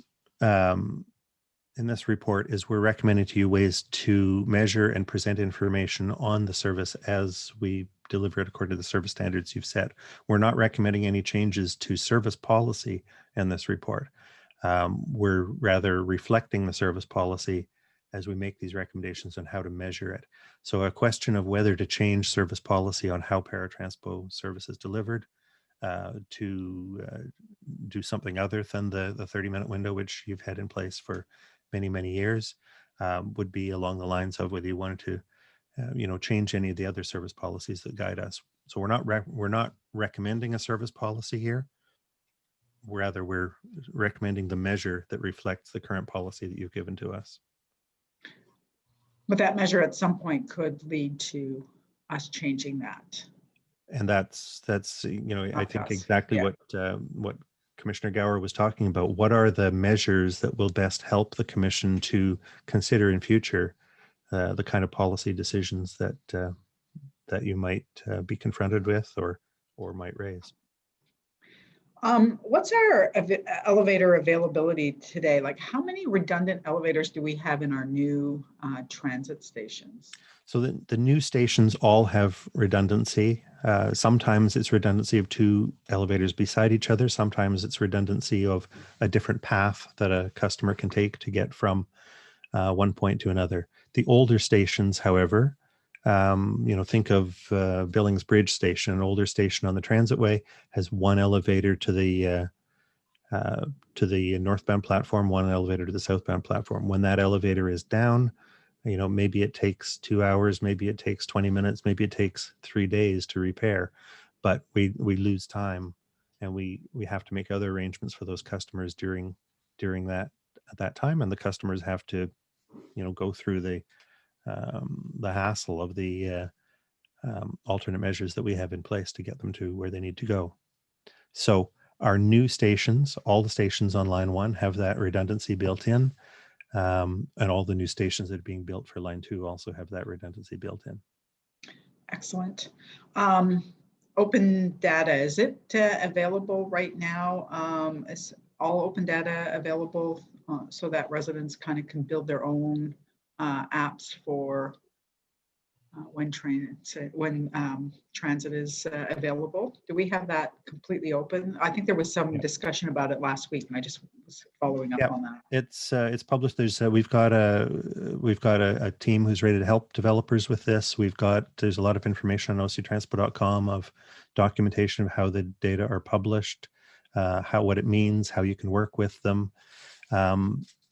I believe we've got about 70 different apps and web pages that are regularly picking up and publishing the data. You know, there's a few that everyone knows about, but there's a lot of people. People have written something to extract and use and republish that data in a way that their clients find valuable. Okay. And last question. I know you're going to be reporting back twice annually, and with monthly numbers, but what about the more granular measurements like weekday versus weekend, impact of a weather event, that sort of thing, so that we just understand what is driving some of the measurements. Certainly, we'll provide that in the commentary that goes with, we don't want to just provide data, just publish data with no meaning behind it. So we will provide commentary for all the data. What does this indicate? What influenced this? What might this mean for the future? How did we react when operating the system? We'll provide that information. But the more granular, every departure of every bus from every station is being recorded. We have millions and billions of data points, and there is so much data which are being tracked by our control center as they manage the systems, by our analytical staff as they look at things like, when do tires need to be replaced, how many people are using that bus stop. Incredible range of data are being used for all sorts of specialized analysis in running the system. But what we're trying to do in this report, and what the working group, the steering committee, has helped us to do, is what are the system-wide measures that we can bring to the Transit Commission that will help you to understand the state of the system, how customers are experiencing it, and how you might make or consider changes in the future. Okay. Thank you, Pat. Thanks, Chair. Thank you. And Councillor McKenney, just to clarify, your hand was up during the presentation, and that's why I thought you wanted to ask questions of staff. So I apologize if you were just waving. No, it's okay. I took it down and I put it back up, but I tried to go really fast. So I guess I was the fastest. I was quicker than my colleague. Thank you very much for your questions. Councillor Brockington, please. Thank you, Chair. And first, I just want to give my thanks to the working group and staff. It's a long time coming, and I appreciate the effort that has gone into this. It's very appreciated. And as Councillor Gower indicated, we really, as transit commissioners, can't do our job without data. It's data that allows us to see both aggregately what's happening, but also to pinpoint issues and trends and work with staff on, there seems to be a trend with this issue. What's the problem? How can we work with you, whether it's resources or policy or what have you? So I really appreciate this. I have a lot to say. I want to just go through it in order and ask Mr. Scrimgeour some questions. We'll start with the customer injury rate. Mr. Scrimgeour, why a rate and not hard numbers? When I see your data 6 months from now, a year from now, you could give me a rate of 2.4 and compare it against last year, 2.3. What value does that number have to the commission versus if you show me an actual number? There were 817 injuries in a year, and you can break it down by month. You can break it down by the type of injury. That data gives me a lot more information that I need, because as you said in your table, certain times a month, slippery stairs in a station, on a bus, maybe a bus stops suddenly, people fall, bonk their head, whatever. That data is much more useful to me than a rate per se. So I want you to help me understand why a rate is being suggested and not actual numbers. Sure. So first of all, the actual numbers would be, any injury is an injury too many, and any. So we'd always have great sympathy for the person who incurs an injury, and there'd be a detailed system, a detailed safety follow-up on any injury to understand why it occurred and what could be done to reduce the likelihood of that recurring in the future. I think there's two strong values of a rate that a raw number, an integer, wouldn't give you. One is the ability to look at change over time.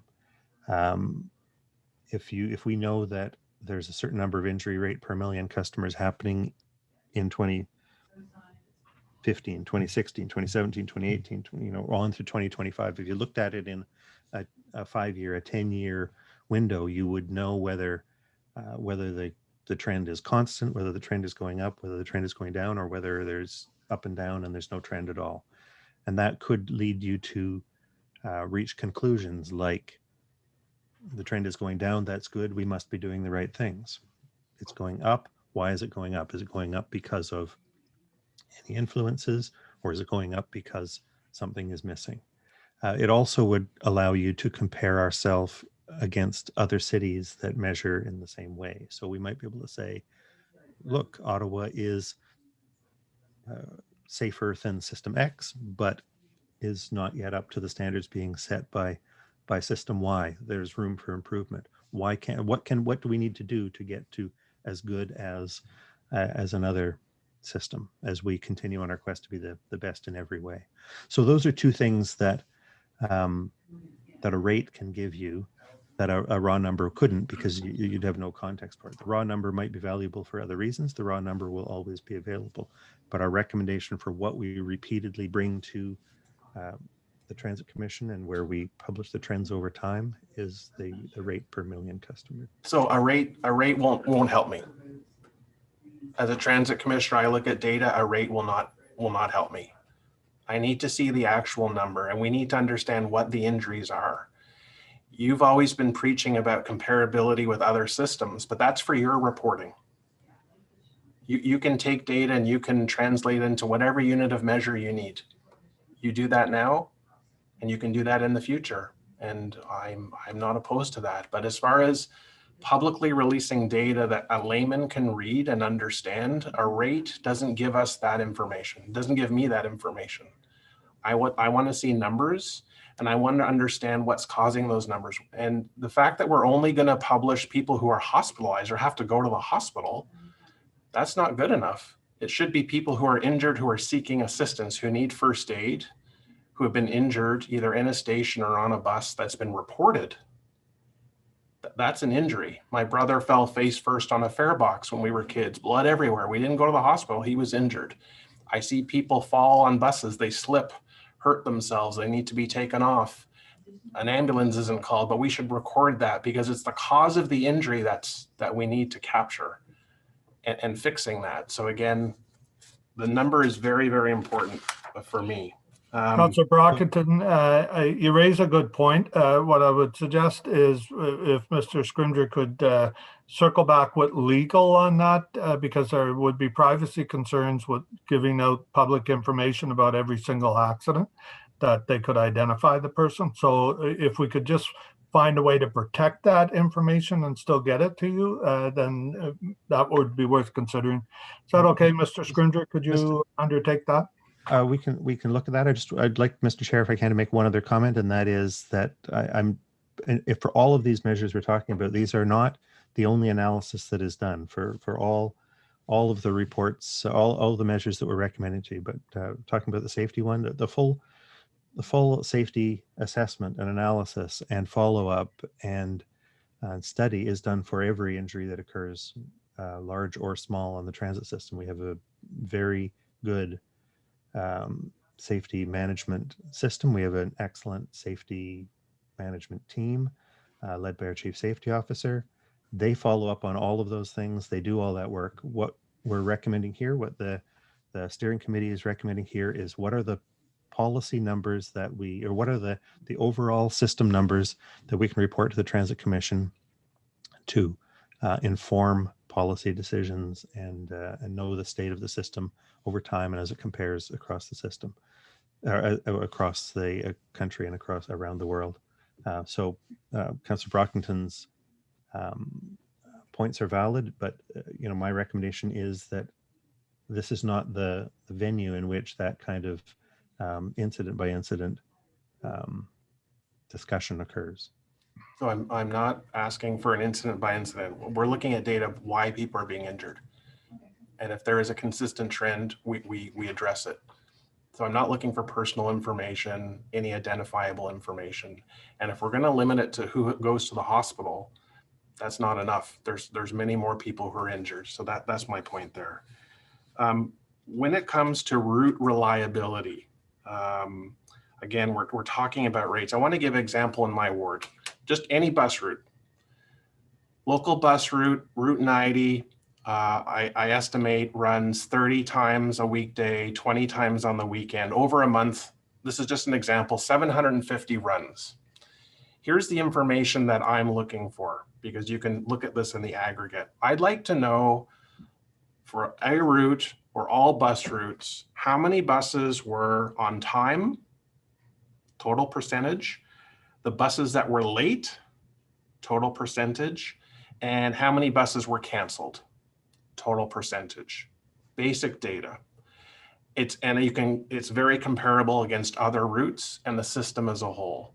And that way, yes, on time, great. Late, all right. We want to see if that is variable by season or over time, but obviously that needs to come down over time. And buses that are canceled, we need to get that information. And again, calculating a rate doesn't give us that data. So Mr. Scrimger, can you talk about this, please? All of those data are available, and we'll be happy to share them. But will that be part of your reporting out for performance metrics? What we do right now, I mean, to some degree, there needs to be some level of summarization. But we are intending to continue with what we do right now, which is to report on every route individually, routes 5, 6, 7, 8, 9, 10, all of them individually on our reporting on the website, and just as we do now. Okay, so I'm not warm and fuzzy with that answer. I'm not sure. Chair, maybe I could help. The short answer is we have a lot of data, and we are more than happy to give whatever level of data commissioners want, both, again, citywide, geographically based, route based, everything else. This is our first cut at a performance reporting system that we all know if you do 1,000 metrics, you won't have anything. You won't be able to focus on anything. I remember, this is the beginning, and this thing can evolve. This thing, who knows, there may be some metrics that work well for you, some that don't, or you want more, or you want less. Nothing's cast in stone. This is the beginning of it. And I think, Councillor Brockton, you're bringing up great points that I've heard from other councillors. They want it at that level.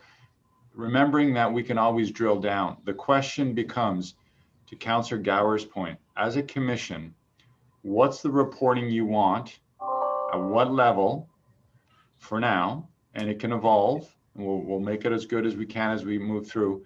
Remembering that, as Councillor McKenney said, we've been on pause for a number of years, and that was intentional. We brought a report because the previous scorecard, lots of hours aggregating all the data, not one single policy decision was made, not one budget decision was made, not one service change was made. And so what Pat has brought to you is, this is our first cut, and we're wide open to either changing it today or down the road. I just want to leave that message that nothing's forever, and it can evolve. This is the best cut the working group did based on what we're hearing from others. And what you're hearing from across the world is, how safe is your system? How reliable is your system? All the metrics that Pat gave you today at the executive level for in our case, our board or our commission. We can evolve as we move forward, and but the data is available. This is the summary point. System reliability, I'm not putting safety aside, but reliability is one thing our customers is at the top, right? It's even more important than the price. That can be debated, but that's certainly my feeling.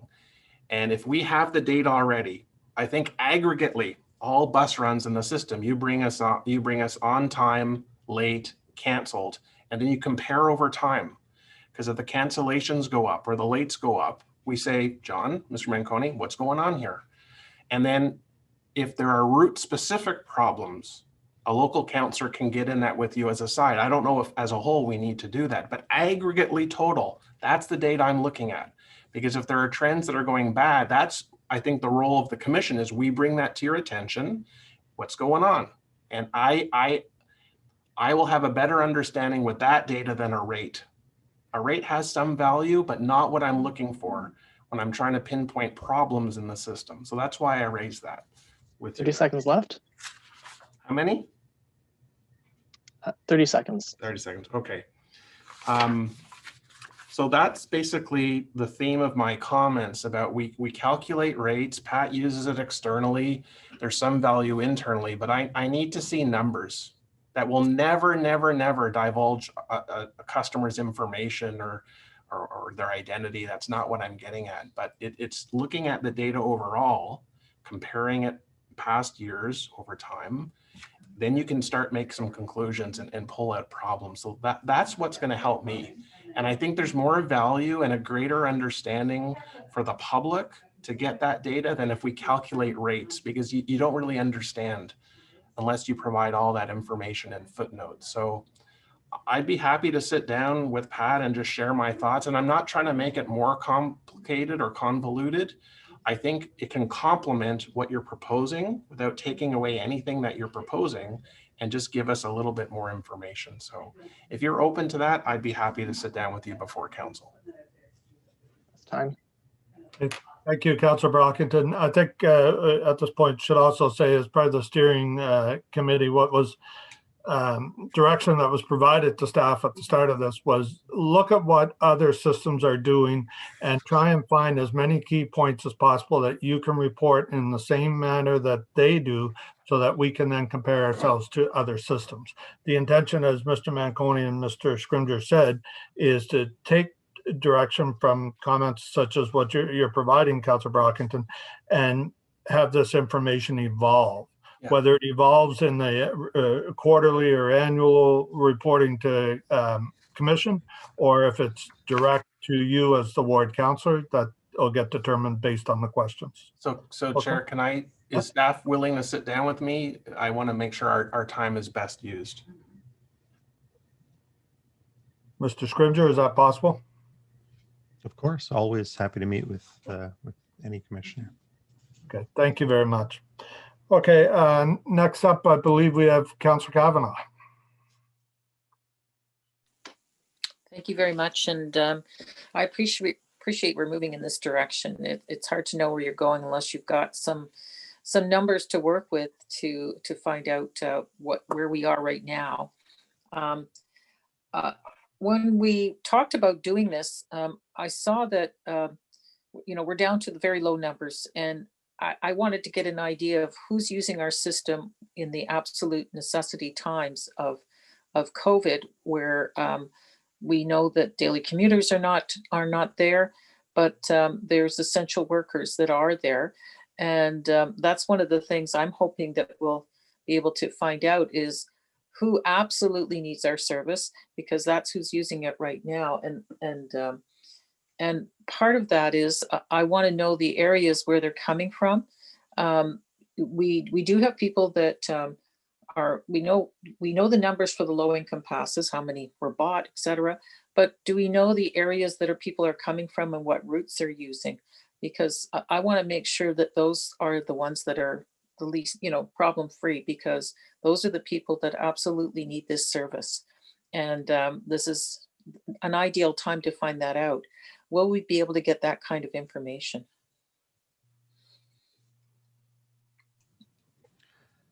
So, Mr. Chair, some of that type of information is available, and we're aiming to bring quite a bit of that kind of information to you as part of the report that Mr. Manconi mentioned earlier on how you could consider policies and principles if you were to decide to make major service adjustments. That kind of analysis we've been working on. Certainly valuable for long-term questions of transit planning and transit finance during the COVID pandemic and the recovery from the pandemic. On the other hand, bringing another group of complex measures to what as Mr. Manconi described it, what we're trying to do here is get a dashboard where the high level things can be seen, and where long-term trends and big policies that go beyond just the COVID period can be compared. So there's a a tension between the two of all the information that anyone would want to know about a particular circumstance, in this case, a time, versus what we want to see long term. There are, we don't have perfect data on those things, but we have a lot of data about, where, what type of fares customers are paying, where people are traveling to and from, what parts of the city, what parts of the network are being used the most. We don't have complete information about that because we don't know everything about our customers. We know basically what kind of fare they paid, where they tapped their fare. So we can we're going to do some maps that we'll show you in that report that Mr. Manconi mentioned that's coming to you in March or April. And you might see at that time that, hey, this is really good. Why don't you consider adding that to the performance reporting as well, if you want to see that kind of measure long term. But if that's something we only want to see for the next 18 months or 2 years, maybe you'd want to keep it as a special purpose measure. I think it's still valuable. I think of it as a baseline. I think it's the rock, a solid foundation of our system is the people that are using it now, because they are using it regardless of COVID. And so I think we need to give a lot of respect to those people. So that's what I was getting at, to ride the system. So we want to make sure we have solid respect for that, and we know who they are. But one of the things that I find is that you can track the ones that are using the getting low income passes, for example. But I find most low income people prefer just to go once or twice, like they budget and they use the system and go once or twice a week, so they don't have to buy monthly passes, etc., if they can help it. And I'm quite interested in that, because I find that that's a lot of people. They're trying to save money, and so they're trying to avoid buying a pass. Hopefully that new system will be helpful, that it'll make it easier for people to come and go on buses. But I just want to know how that figures in. Well, any fare that's paid using a Presto card, we have the details of it. If it's a discounted fare, so we offer, there's, as you know, from the fare tables that council approves, we've got discounted fares for people on low income, discounted fares for seniors, discounted fares for people on ODSP, discounted fares for youth. We've got the UPass for people who are attending universities and colleges.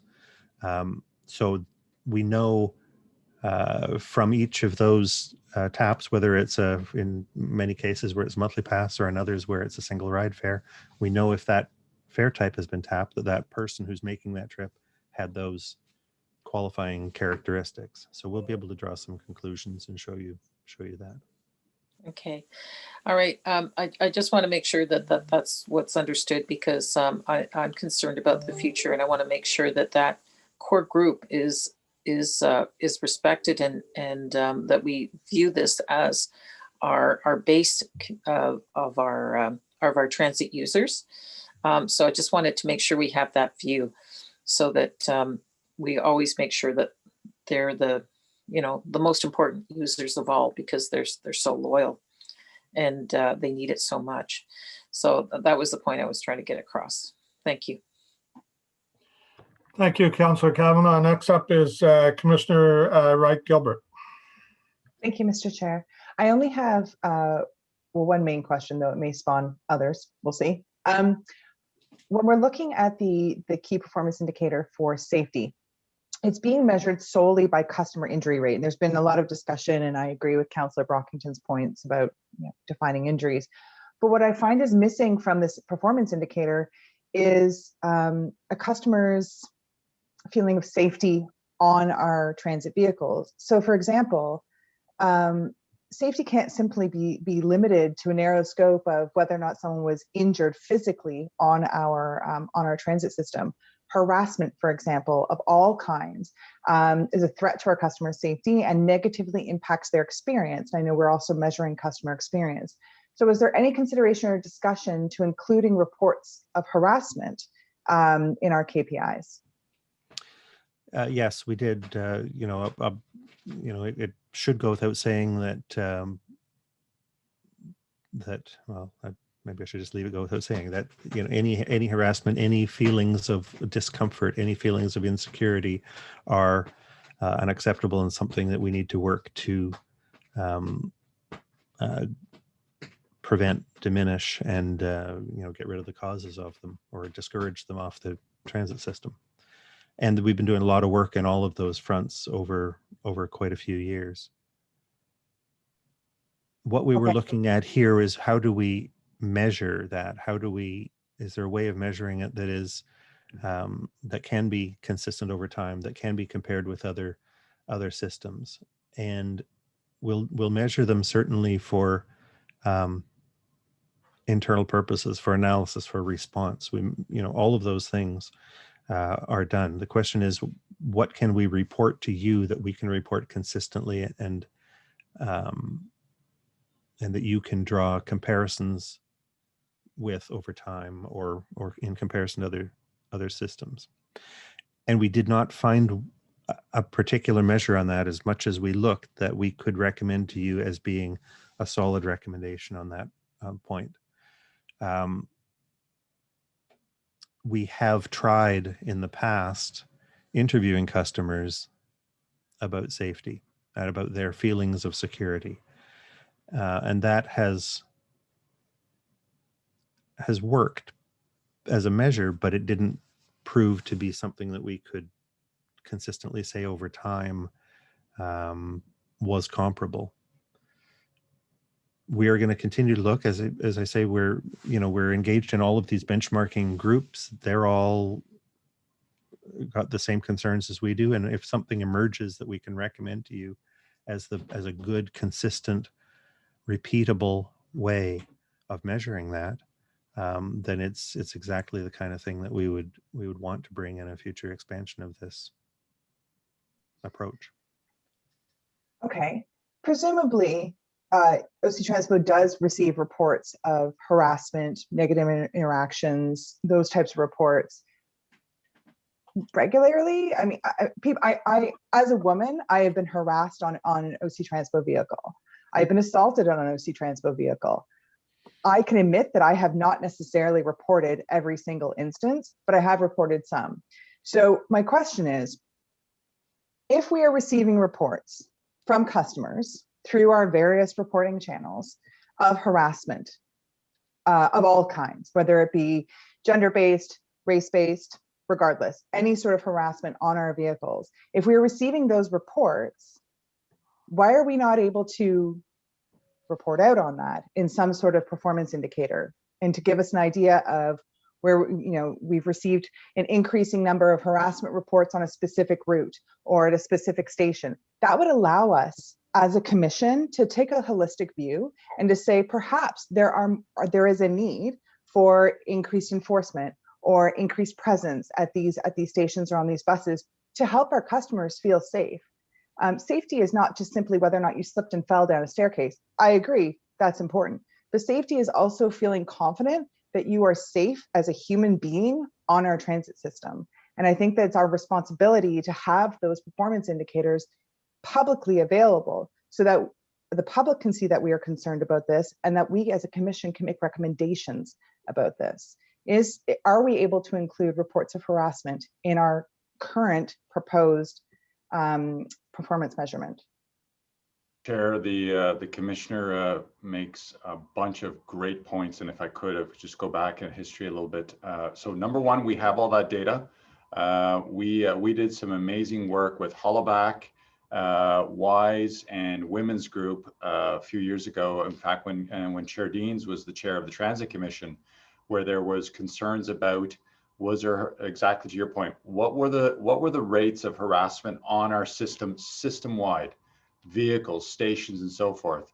And we actually created a task force group. We actually won a national award for the first online anonymous reporting that you've seen ads for all over our system, where you can report, because one of the things we learned through that is not everybody wants to leave all the information. So we use all that data for strategic deployment of our special constables, of our surveillance team, Ottawa Police, and so forth. And that's why when you see even recently, I think last week, there was OPS put out video footage from our cameras. They use our system to identify where there's been sexual harassment and so forth. So short answer is we absolutely have that data. Again, the working group looked at all the options and scenarios, and if in the future we want to include some of those things, we can absolutely do that. But I just wanted the commission to know we have the data. We have one of the best systems in the industry.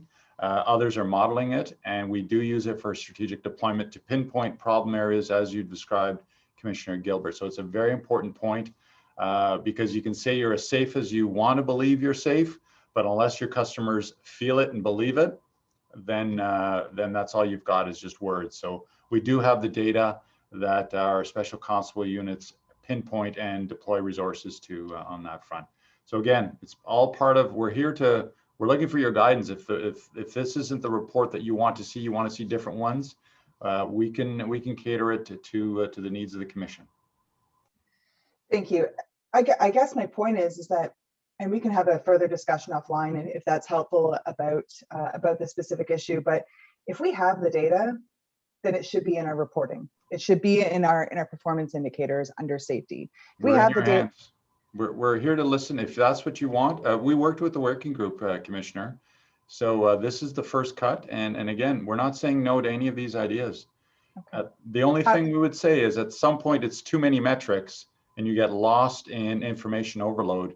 But again, the working group did a phenomenal job, and I'll let them speak to it if those are things. But if there's direction from Commission to add different performance measures, we're open to it.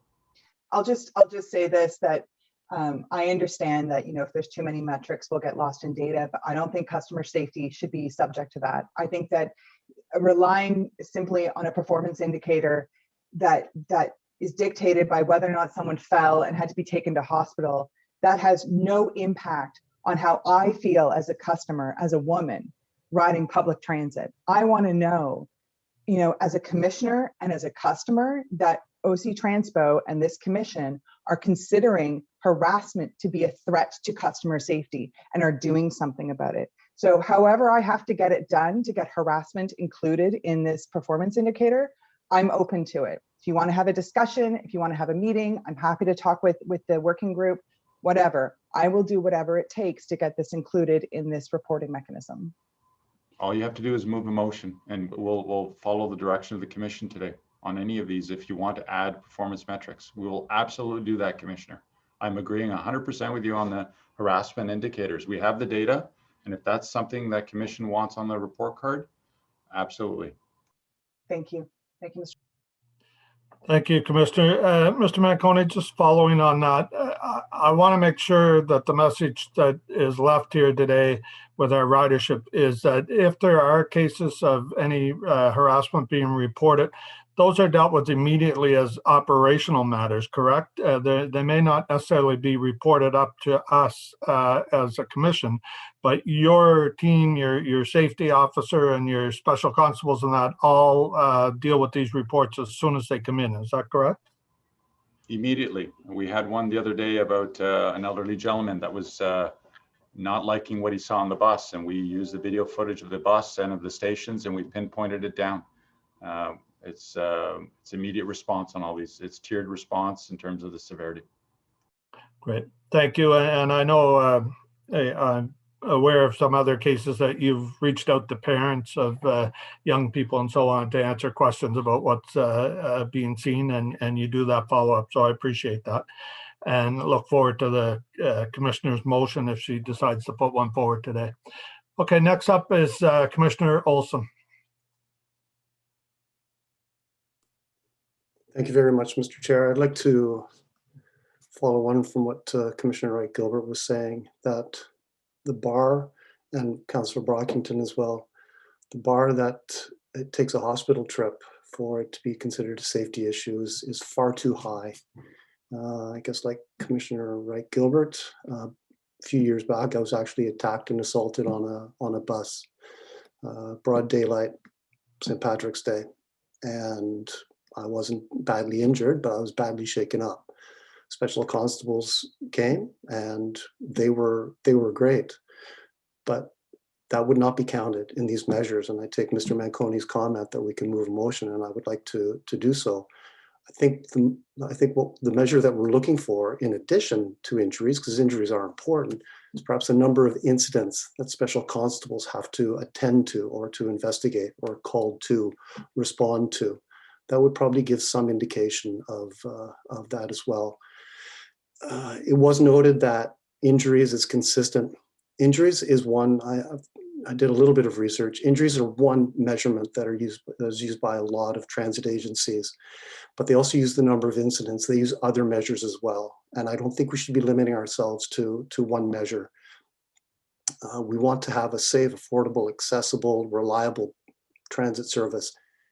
As Commissioner Wright-Gilbert and Councillor Brockington said, injuries are just one aspect of safety. So I really, really strongly urge that. And I would move a motion, I'm not sure the procedure behind that, to in fact include the number of incidents that special constables attend to or are asked to respond to in that regard. There are possible other measures as well. The passenger assistance alarm, how many times it is set off or pulled. One thing that I find is lacking in this whole thing is customer satisfaction survey. In Calgary, passengers are actually asked to rate their experience, rate the safety on the transit system. And yet and it's very common across transit agencies, but there's no mention of that here. And I would like to understand why. Certainly, I can speak to that. When we worked with the steering committee, we talked about the differences between performance measures and satisfaction measures, and the working group was clear with us that what they wanted us to recommend to the commission was measures on concretely how is the transit system doing, measures that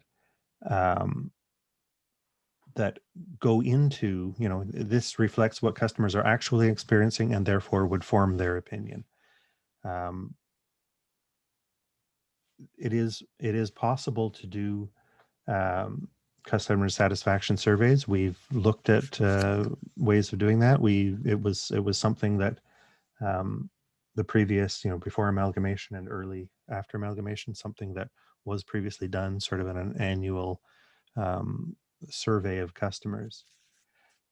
But I'd like you to consider that there may be a distinction between a satisfaction measure and a performance measure, and that they both might have their value, but that the terms of reference that we were given for this report was about what are the ways that we can report to the Transit Commission on how the transit system is doing and how customers are experiencing the different aspects of the transit system. Okay, I suggest that if we want to know what customers, what their experience is, asking them is not a bad way. But I'll leave that. I realize this is a work in progress, and that's great.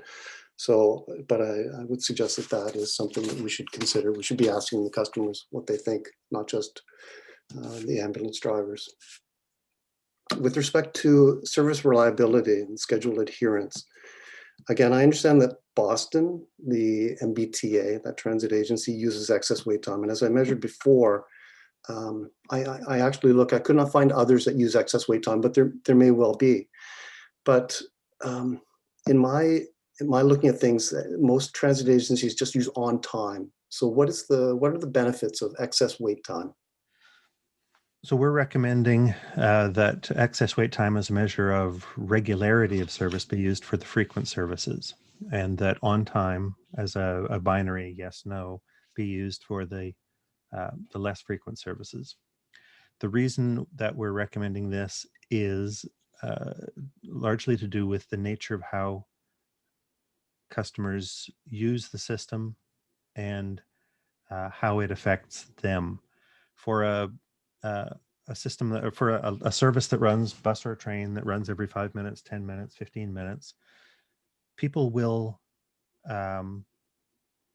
walk to the stop, walk to the station with the expectation that the next train will be along, next bus will be along within that period of time. they don't, you know, if a bus is coming by every 5 minutes, they don't go and, oh, I got 4 minutes till that next one comes. On the other hand, if a bus comes every 20 minutes or every half hour, they're going to go out 5 minutes before it comes, or they're going to watch the time and they're going, you know what, I'm going to finish that cup of tea and I'll catch the next one 30 minutes later. So what we want to do is reflect how customers are experiencing it, and not try to reflect it in a way that is against how customers use the service. For the frequent services, what people generally do is walk to the stop on their own time. They arrive fairly consistently as time goes on. You know, or if you remember what Albert and Kent looked like in the old days, the surges of when people got to the bus stop were not based on when the bus was coming. They were based on when they left work. That, you know, big rush out at 3:35 as people packed up from the desks, got down, put their coats on, get down the elevator, and it would drop off again at 3:45. A big pickup at just after 4, huge pickup just after 4, dwindled away by quarter after, 20 after 4. Then another. People were walking to the stop as they got to the stop, and then they go, well, when's that bus coming? Or they look at the new screens that are there at the stations, when's that train coming? And it comes along, and that's fine. When it gets to less frequent service that runs every 20 minutes, 30 minutes, or only several times a day, that's really important. That's an appointment in your day. You want to be on that bus, because if you're not on that bus, your plans for your day are dramatically changed.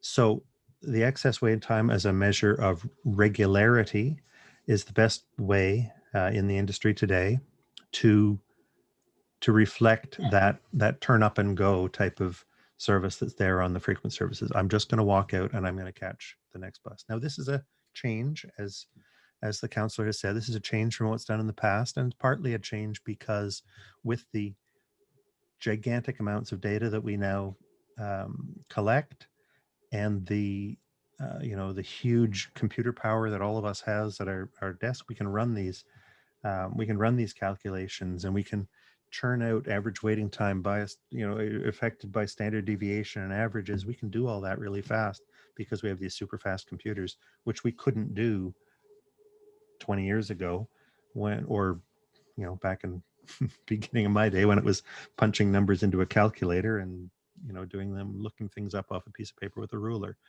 We've got the data now, and we can provide indicators that are closer to the way that people do experience and use transit service. Thank you. Again, Boston, to give a truer rendering of the wait time, or more accurate, they actually weight it, if you will, weight, W-E-I-G-H-T, by the number of passengers that they estimate to be in a station or at a major stop. But you are not doing that. Why not? Well, there's two ways of looking at it, and they're both valid, but they are two different ways of looking at it. One is, what is the customer experience? And what an individual customer experiences is not affected by what the other customers around them are experiencing. And the other is to aggregate it all and say, how good a job overall is the transit system doing at affecting all customers. They're both valid, but I think a way of putting that is, if a bus is I'll go back. If a bus is a minute late at rush hour and that bus is being used by 50 people, there's 50 person minutes of additional delay, which is bad for the city. It's just wasted time in people's lives.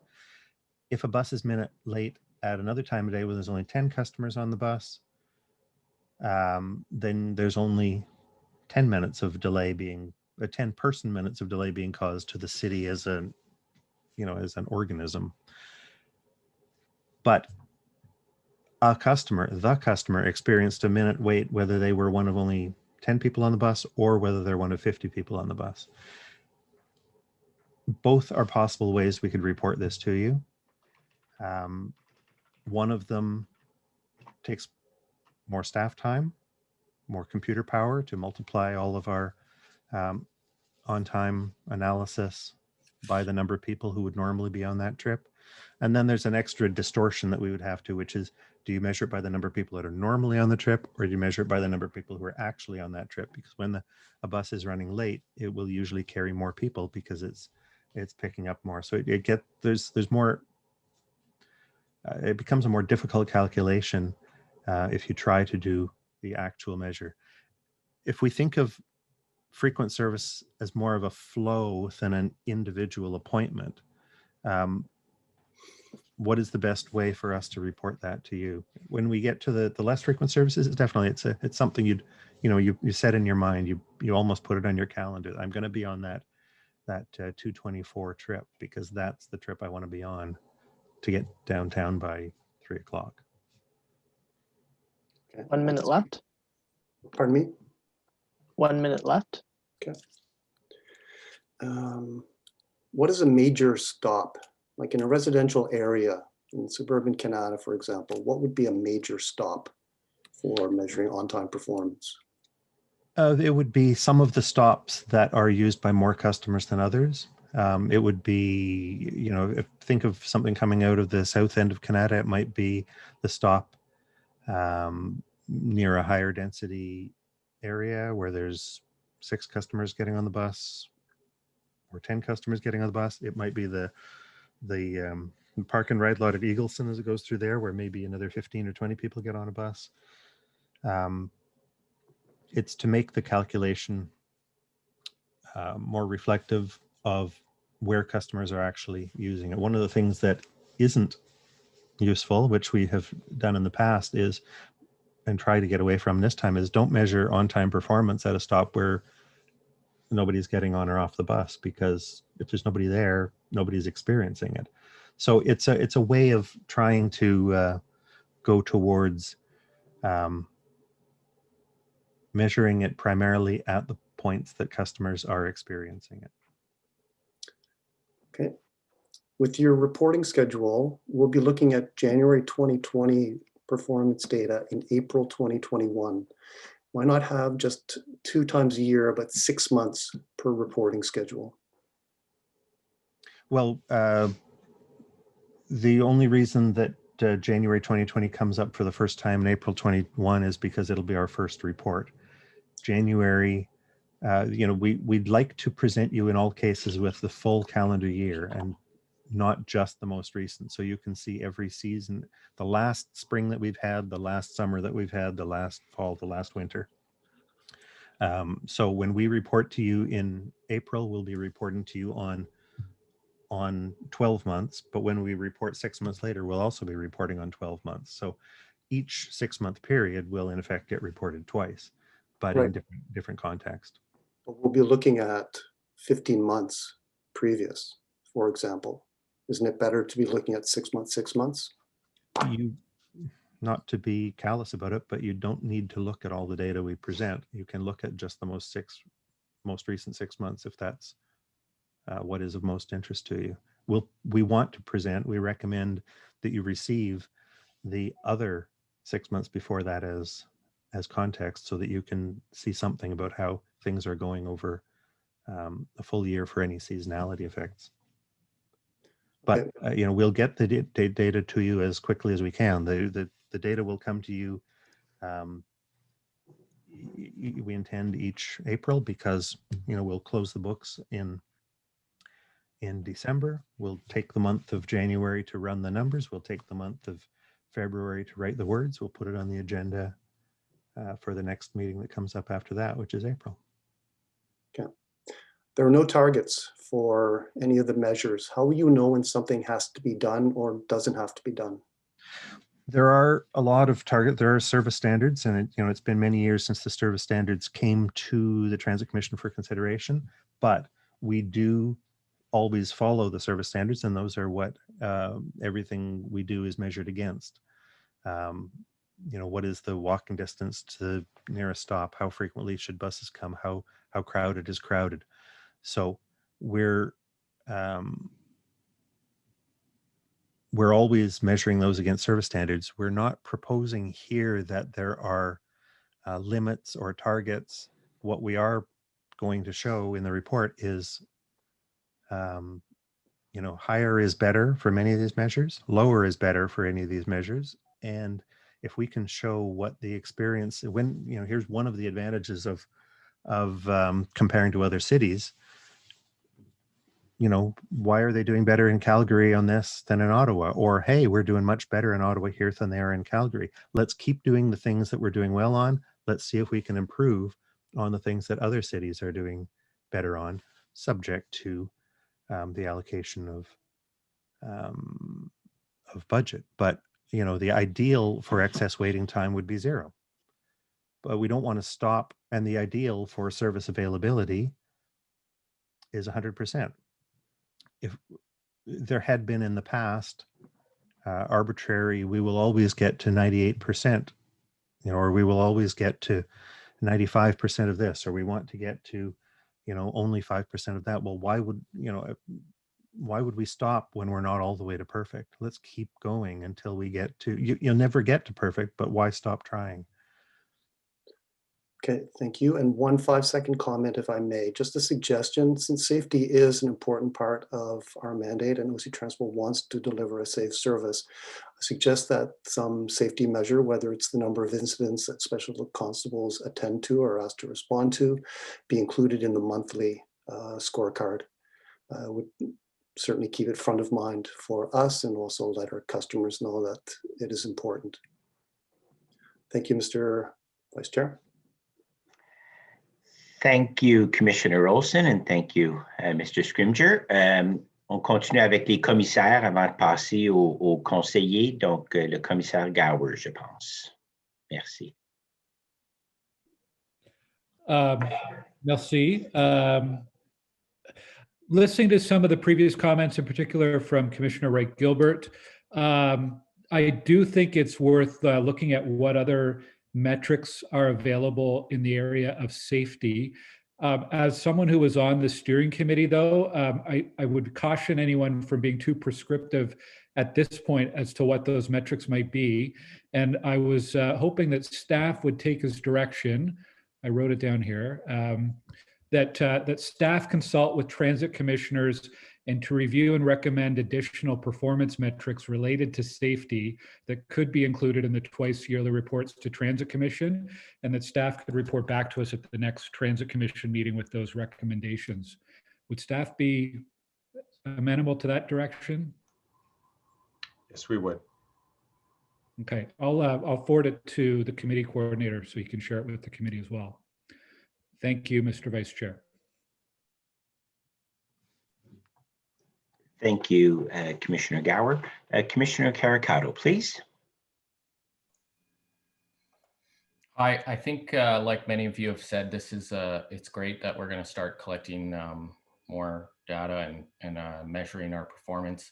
I agree with a lot of my colleagues, particularly Councillor Brockington, at the beginning about the need for more aggregated data. And when I looked at the document 1, for example, and you know, we're doing a lot by month for ridership, but not so much by time period, by day, or by service type, or et cetera. And I'm wondering if there's a reason behind that.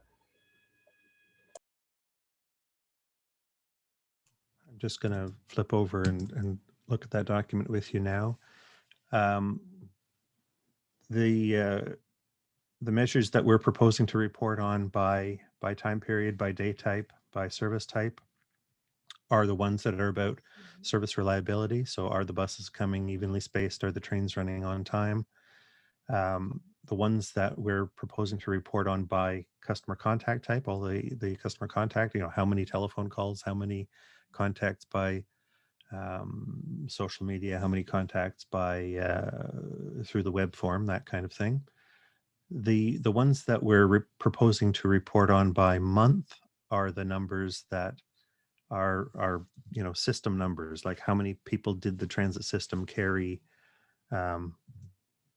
in June. what was the per capita ridership in Ottawa last year? These are the kind of numbers that don't lend themselves so much to time of day. If the commission would like to see that broken down, all those data are available. My question in response is, what's most valuable to you as a group to find, to know the state of the system and to decide on the big questions that come to you? Great segue into my next point, which is I guess it's really important, of course, for us as a commission to know, but it's also equally important, I think, for the public to know and to be able to go in and look up this data and see raw numbers as opposed to just a rate. Because, again, a rate doesn't mean much when you're going online to see, whether your bus is on time or how frequently it's on time. And again, to Councillor Brockington's point, I think those raw figures are going to be a lot more helpful, not just to us as a commission, but also to the public in general. And I think it also goes to accountability, which we haven't really discussed yet, but data, provides a real opportunity to hold our service accountable and be accountable to our riders. And wondering if you have any comments on that.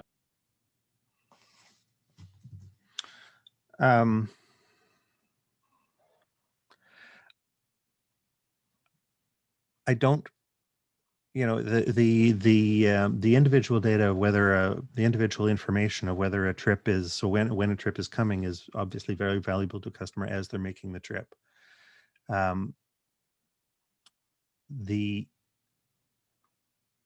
It's got to be abstracted to a certain level, in my opinion, to be valuable for any long-term consideration. To say, as Councillor, to give the example that Councillor Brockington was, or at least my interpretation of where he was going was, if we saw that route number such and such is consistently better performing than route number other one, then we should do more of what they're doing on this route over in that route to make it better if we can.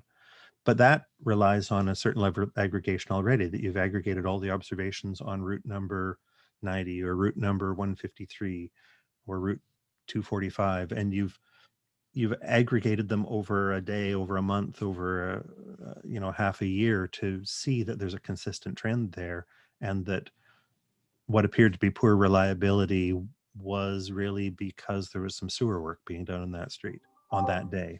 So there's a certain amount of aggregation I think has to be done to make it valuable. The next level, route by route or time by time. The overall question would be, how is OC Transpo doing? And how is OC Transpo doing in comparison to how it did last year, how it did 10 years ago, how other cities are doing? Are there lessons to be learned? If we're getting such and such percent of on time and we're better than every other city of our size, you might say, that's not the place to spend more money. Let's spend more money on something else. I'm not saying you're not going to want it to bring us down to that level, but, or you say, look, we're great on this, but we got to get better on that. That's the kind of thing that we can do by bringing together numbers into aggregate form. And clearly there's a sweet spot in there that if you're too disaggregated, all you see are data, you don't get a trend, you don't see information, you don't see what it's giving you. And if you roll it up too far, you've got things that are too summarized. Like, if you can't see variation by route, variation by season, variation by time of day, then you haven't seen much at all. But still, people are going to want to say, and you're probably going to want to hear, is OC Transpo a good system? Are the buses running on time? Are the trains running on time? Are they better this year than they were last year? And that's what the measures here, that's the kind of questions that the measures here might help you to answer. They're not diagnostic measures. These are not the measures that say, let's dig down and figure out exactly what's the problem at the afternoon rush hour getting through the intersection of Fisher and Baseline. There's real work to be done there, and that's done on a project basis. These are meant to be what's the temperature, what's the flavor across the whole system this quarter or this half year versus last half year. All the other data are still there. They take it just takes time and interest. What is the question? Answer the question. This is what we do all the time with the huge amounts of data we collect, and we'll a commissioner or council will have a question in this area, a customer has a question in this area, our operations have seen a problem in this area, and we can dig into those further. So different recommendations for different questions is what I would say. Yeah, thanks for that. Are crowded buses measured and canceled trips? Yes. So canceled trips are in the trips. That's the availability, that first measure, service availability. How many trips were delivered over the trips that were scheduled? So, it will be possible in a discussion to talk about what's the cause of those missed trips. We use the term canceled because it's a clear way of explaining that a trip isn't going to come, but it's never a deliberate decision to say we are not going to run that trip and we're canceling it.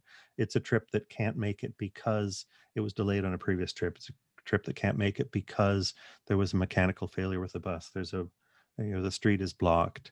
There's a customer on board who's ill and hadn't been attended to. Those are some of the reasons behind it. And we track all those reasons. But what we want to report is what's important to the customer. Are we getting 96% or 98% of the trips delivered? So that's where trip cancellations will be reflected. I'm sorry, I've forgotten the other half of your question, Commissioner. Overcrowded buses. Overcrowded buses? Yeah. So, right. So we're I apologize for not remembering. We have the service standards that we follow, and when trips are getting busier, when trips are getting busier consistently, we increase service. When trips are getting busier on a short-term basis, we can schedule in extra trips. So again, there's a short-term versus long-term question there. On short-term, on today, if a trip is missed, so if there's a bus that normally runs every 10 minutes, one of the buses got held up for a reason, so there's a 20-minute gap there. The one following that gap is going to carry twice as many people as it would normally. It stands a good chance of being overcrowded. That's a one-day problem, but it might not be it might be an operational issue that needs to be dealt with either that day or long-term rather than a scheduled service. On the other hand, population in an area is growing, or the number of people attending a school is increasing. The trips are consistently getting busier. We need to stay ahead of time and schedule a service every 8 minutes rather than every 10 minutes. Both of those things we are looking at and taking action on all the time. If we look at overall,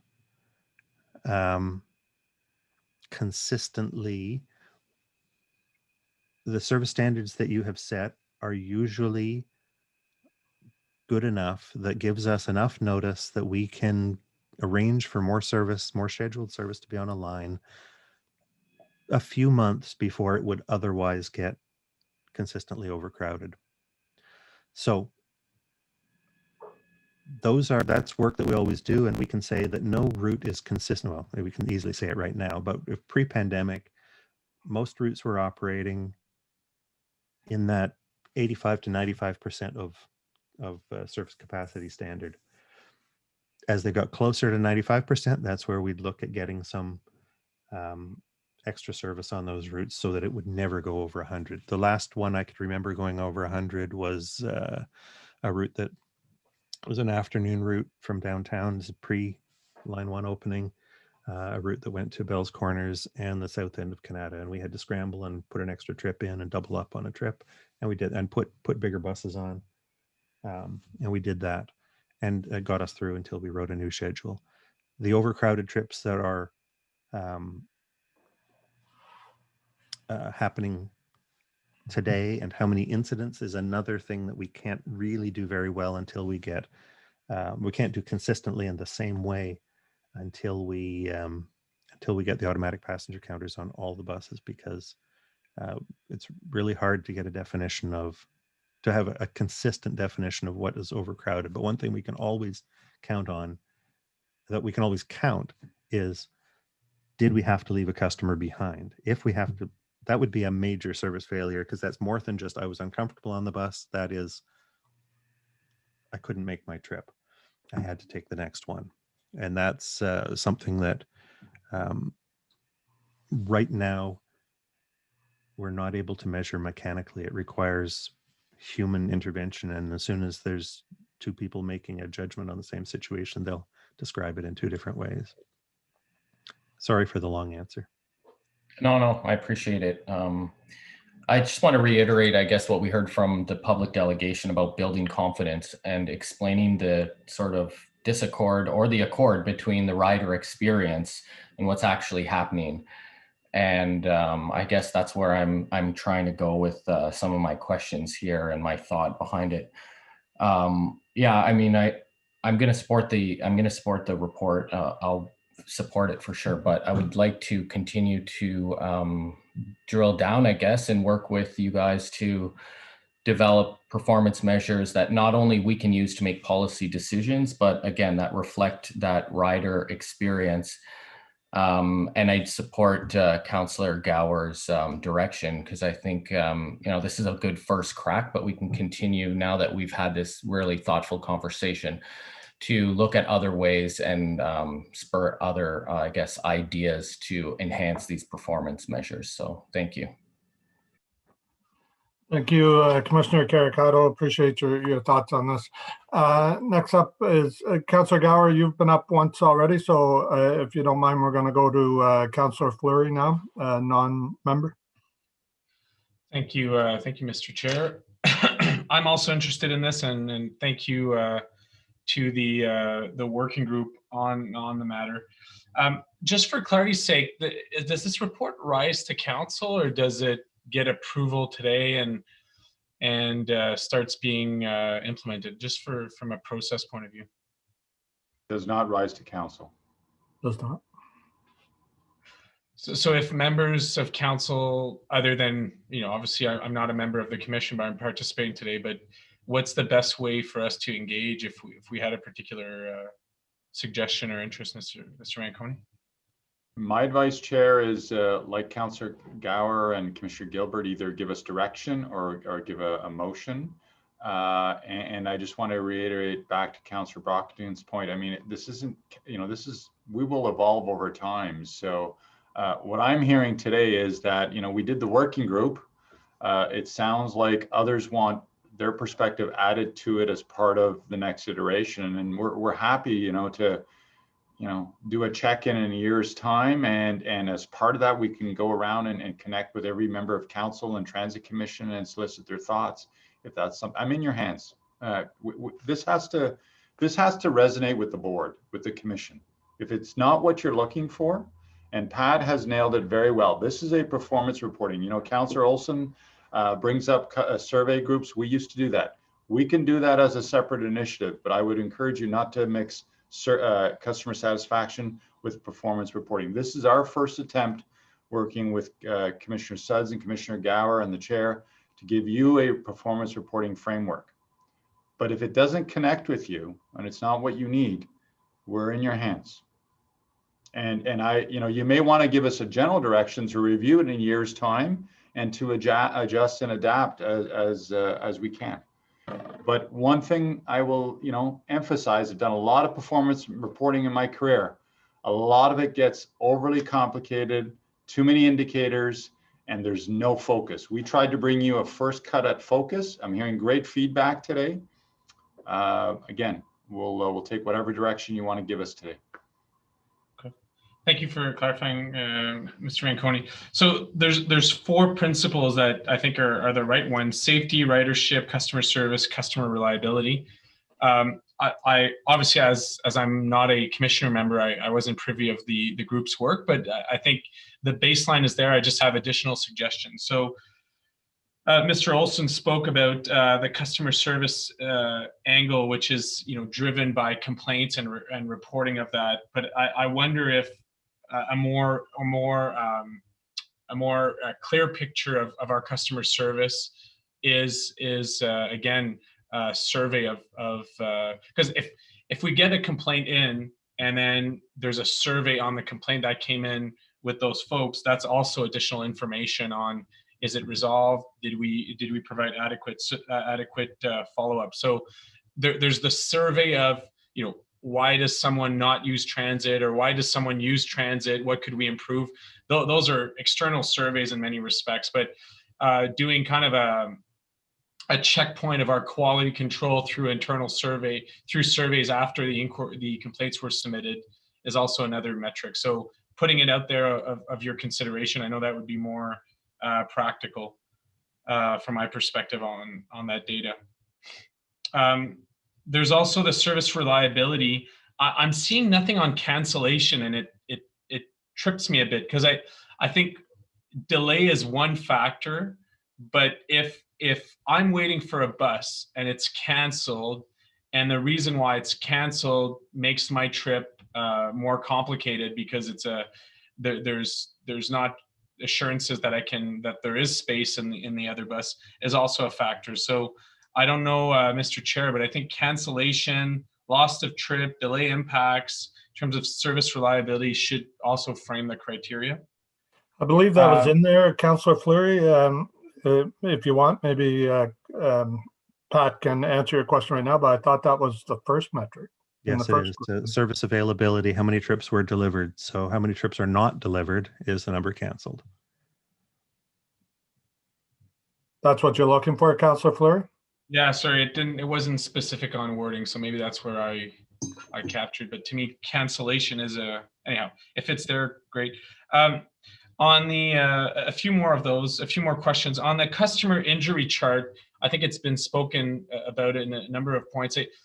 I as a first aid responder who's always lived near Rideau Street, I've encountered a number of injuries at bus stops for various reasons: heat stroke, broken toes, that never get called for paramedics. So I think the customer injury chart, like in my case, there wasn't even at the time special constables called upon. So I wonder how you capture something that is concise yet reflective of the risk levels, because I think that's part of the intentions here, which is the right one. In terms of customer trips, the reporting, you're coming on monthly basis, but I think weekly trends are also interesting, right? Like you're going to see a weekly trend when there's the start of school, when we approach the holiday period, when we approach March break, and those in a given month or over the years are hard to identify particular weather patterns or particular trends or particular incidents. So I would encourage us to not just do monthly, but to consider some periods where we do weekly validation. And then my final one, and maybe Mr. Chair, maybe Pat would have comments on my points, or OC would have, is on Paratranspo. We seem to want to capture delays after 3 minutes, and there's some value to that, but the 30-minute window seems long to me. When it's nice winter day like today, it could still be long if you're waiting for a particular trip. So can I just get additional clarification on why we believe the 30-minute window is an adequate measurement length? 30 seconds left. Thanks. So on that one, Mr. Chair, as we talked about earlier, perhaps before Councillor Fleury was able to join the meeting, we're not recommending changes to service standards or policy here. We're recommending ways to measure the service that customers experience when that service is delivered according to, or is intended to be delivered according to the service standards. The policy of the 30-minute window for scheduling paratranspo trips has been in place for many, many decades. I'm not sure that I'd want to say how long it's been in place, but it's a long-standing direction of the Commission and its predecessor governing bodies. That is the means. That's the way that we book paratranspo trips. And so what we're recommending here is that we report back to you consistent with the policy that you have set. Okay. Any other points, Pat, to what I was raising, or am I off cue on a couple? Or Mr. Chair, maybe one other observation on Councillor Fleury's. I think he gave some examples of why it's necessary to have a consistent measure for a number of things, such as for safety. Certainly understand, very sympathetic to all of views that were mentioned earlier, that an injury is still an injury even if someone wasn't taken to hospital. But how can we be sure that we're measuring it consistently across all times of day, across all parts of the system? We need to have a discrete thing that we know we're counting. Councillor Fleury mentioned examples of where he's helped people who were injured, and it wasn't reported to any official body at all. It wasn't called to 911. It wasn't called to the special constables. And in that case, it's great that there's other people nearby to help the customer who's injured. Obviously, nobody wants the customer to be injured.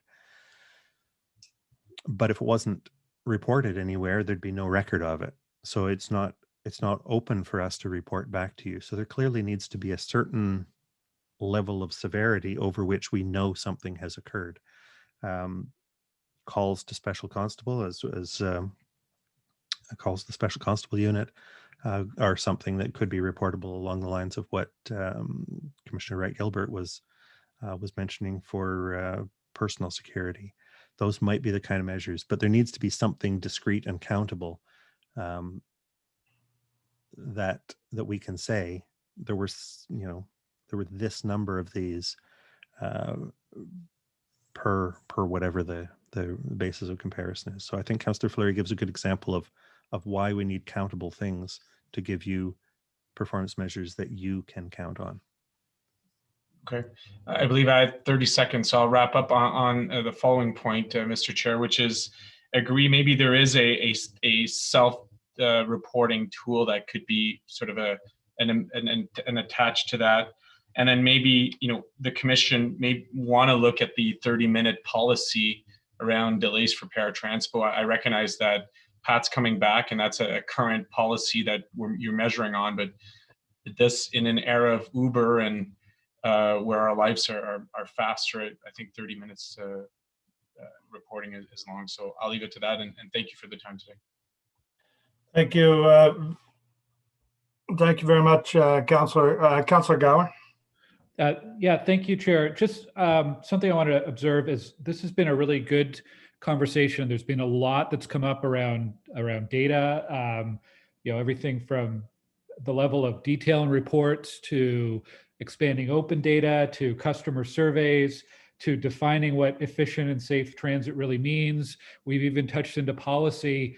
It's been a really long meeting, though, and I think it's worth pointing out the staff report in front of us today is in response to a motion to establish performance metrics for twice annual public reporting. And we've gone off in a lot of different directions, but I think as we're evaluating, did staff come back to us with what we asked for in the motion? That's what we should be looking at here. I think we need some tweaks, and a few have been brought up, but let's keep our focus on performance metrics. This is high-level metrics that we've asked staff for, and that's what they've covered in the report.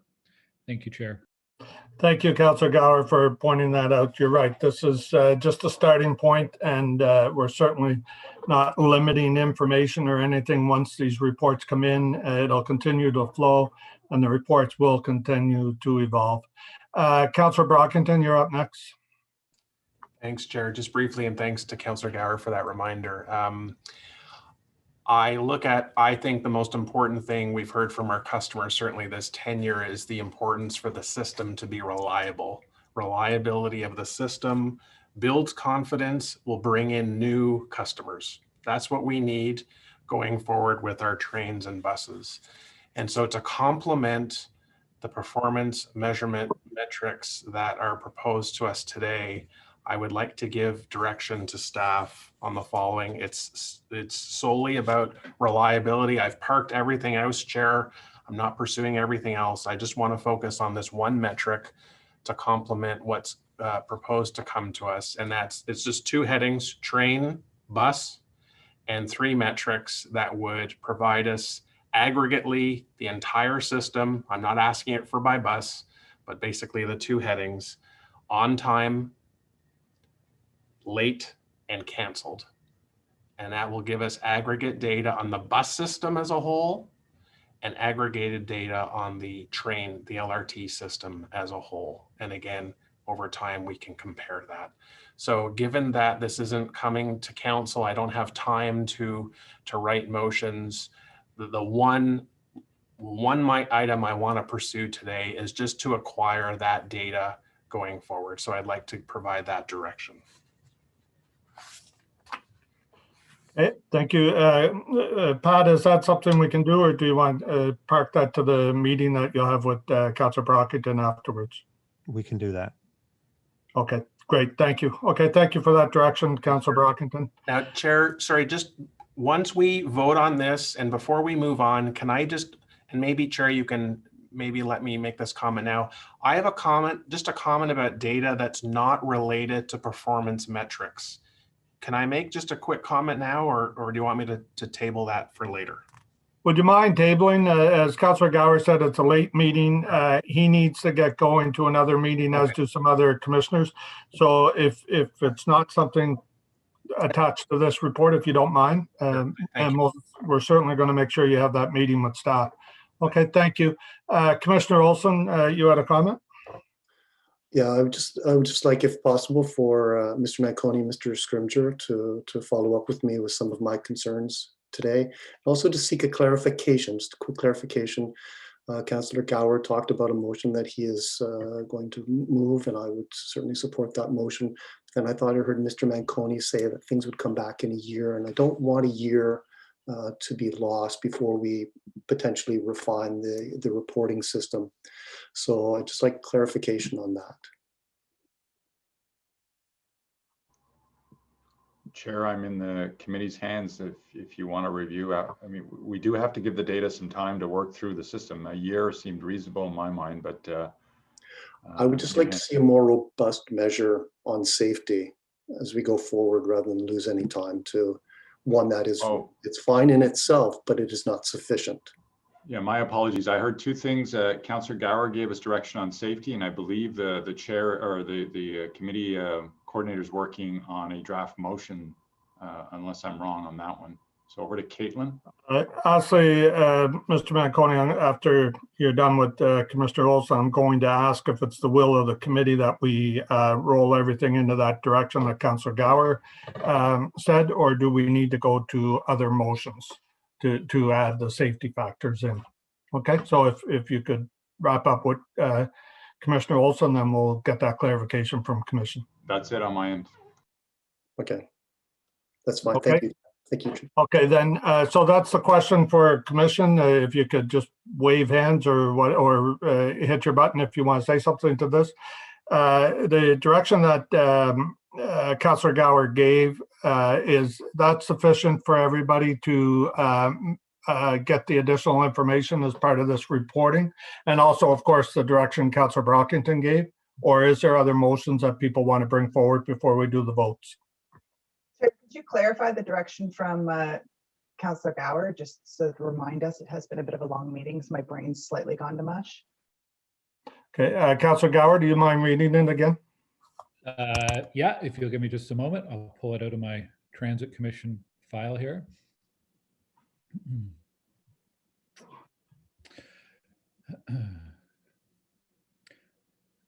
Whoops. Okay, here it is. It was that staff be directed to consult with transit commissioners and to review and recommend additional performance metrics related to safety that could be included in the twice yearly reports to Transit Commission, and that staff report back with recommendations at the next Transit Commission meeting. Thank you, Councillor Gower. Sorry about that, everyone. So given Councillor Gower's direction to staff, I feel comfortable with withdrawing my motion from consideration and having a conversation with OC Transpo management to have my proposed metrics added to the performance management to be recommendations be brought back at the next Transit Commission meeting. Great, thank you, Commissioner. Okay, so then if we're done with this, can we have a vote? Is the report carried? Carried? Okay, thank you, everybody. Appreciate that. Carried. Sorry, Vice Chair, did you have something you need? No, I voted yes, Chair. I voted carried. Thank you. Thank you. Okay, thank you. So the next item in the agenda is the amendments to the transit bylaw. Believe there's no presentation, but we do have one delegate. Is Nick Grover here with us today? Nick, Eric? He's joining now, Chair. Okay, thank you.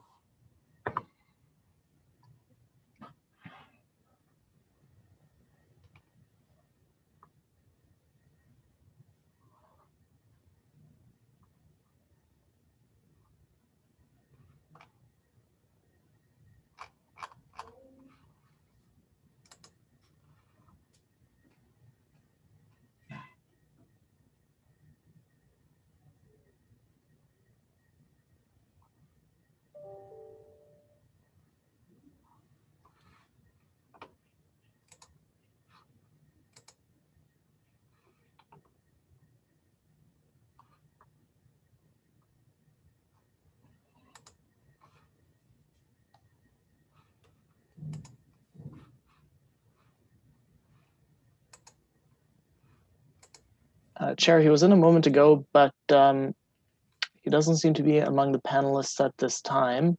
I may try to follow up with him if the commission would allow the indulgence. Okay. And Chair, I just want to advise you and my fellow commissioners that I regretfully have to leave for a 1 o'clock meeting as I had advised you earlier. So thank you, Chair. Thank you, commissioners. Thank you, Eddie. Thank you, Vice Chair.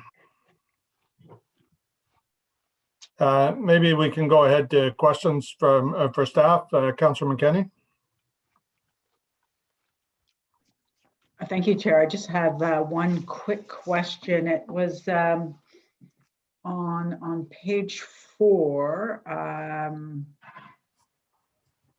Staff reviewed the applicability of the provisions to the potential carriage of the electric kick scooters on transit property, and that you're recommending that electric scooters may only be ridden, now this is in transit stations, may only be ridden on sidewalks and pathways on transit property where specifically permitted by signage.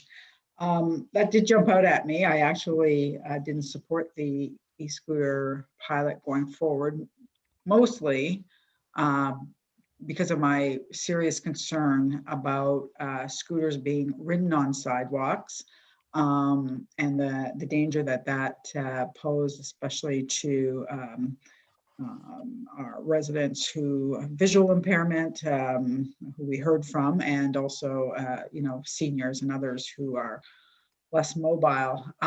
So I'm just curious exactly what that means and how that might contradict what we're trying to do in other areas.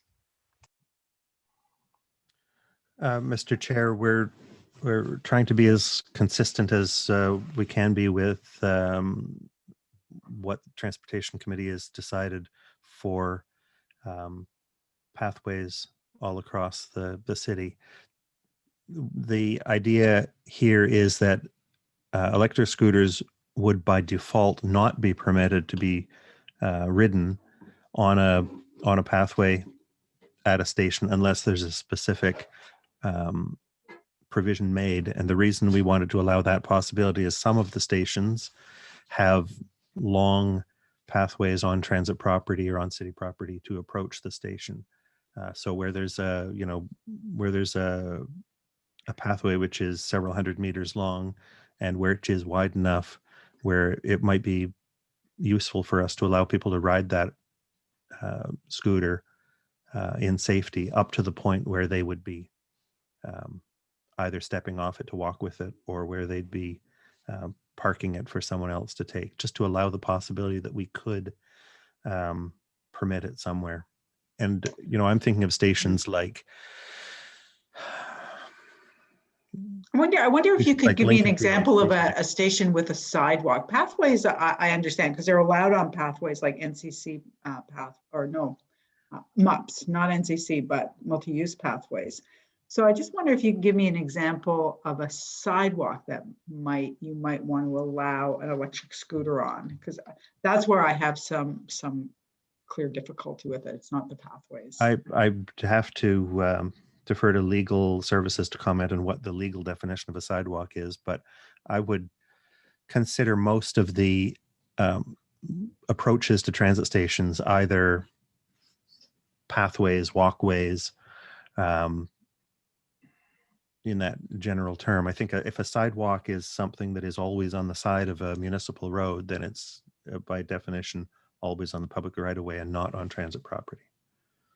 So I wonder then if we could change that to walkways and pathways and just remove the word sidewalk. It really is something that, that does generate a tremendous amount of concern. And I just don't want it to be misinterpreted in any way. So let's say up here at Bayview, it's kind of a side, it goes from a multi-use pathway, you go onto a sidewalk for a little while, and then you get into the station. I wouldn't ever want it to be construed that you can act like you can be on the multi-use pathway, but you can't come over to the sidewalk right in front of the station. So I think that just with the word sidewalk in there, it's a bit of an alarm for me and for others. So I wonder if we could make that walkways and pathways, because then it's pretty clear that it's only those approaches within transit property leading up to, because pathways are allowed anyway outside of the NCC ones, like multi-use pathways. I see Naz is here from Legal Services. Is there any definition that's meaningful in law? Chair, suggestion. I think the commissioner points out a very good point. We're trying to mirror everything that the Transportation Committee approved under the bylaw. So if it's comforting, we can take that as direction that we should mirror all the rules that was approved by the Transportation Committee, and we'll clean up the language. It's a good point. We don't want sidewalks in the mix, and rather than get into a big drawn-out discussion today, just to if it supports the intent, we'll take it as direction to clean all that up.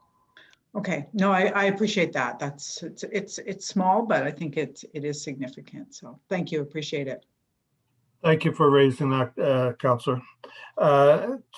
Seeing no other questions on this, do we have the delegate available yet, Eric, or no? Yes, he's online, Chair. Okay. Yes, go ahead, Nick, whenever you're ready. Yeah, thank you so much. Sorry for that glitch, and thanks to Caitlin for making sure I could be here. So I'm actually here representing Free Transit Ottawa. We're a local group committed to free, reliable, and accessible transit in Ottawa. So the report from Mr. Manconi states that encouraging the use of cycling and public transit helps to reduce reliance on automobiles, which in turn reduces emissions. We fully agree with this statement. Unfortunately, we seem to be failing at the second part of it. City Council declared a climate emergency in 2019. In order to live up to that commitment, we really need to get serious about actually encouraging public transit citywide beyond just the LRT.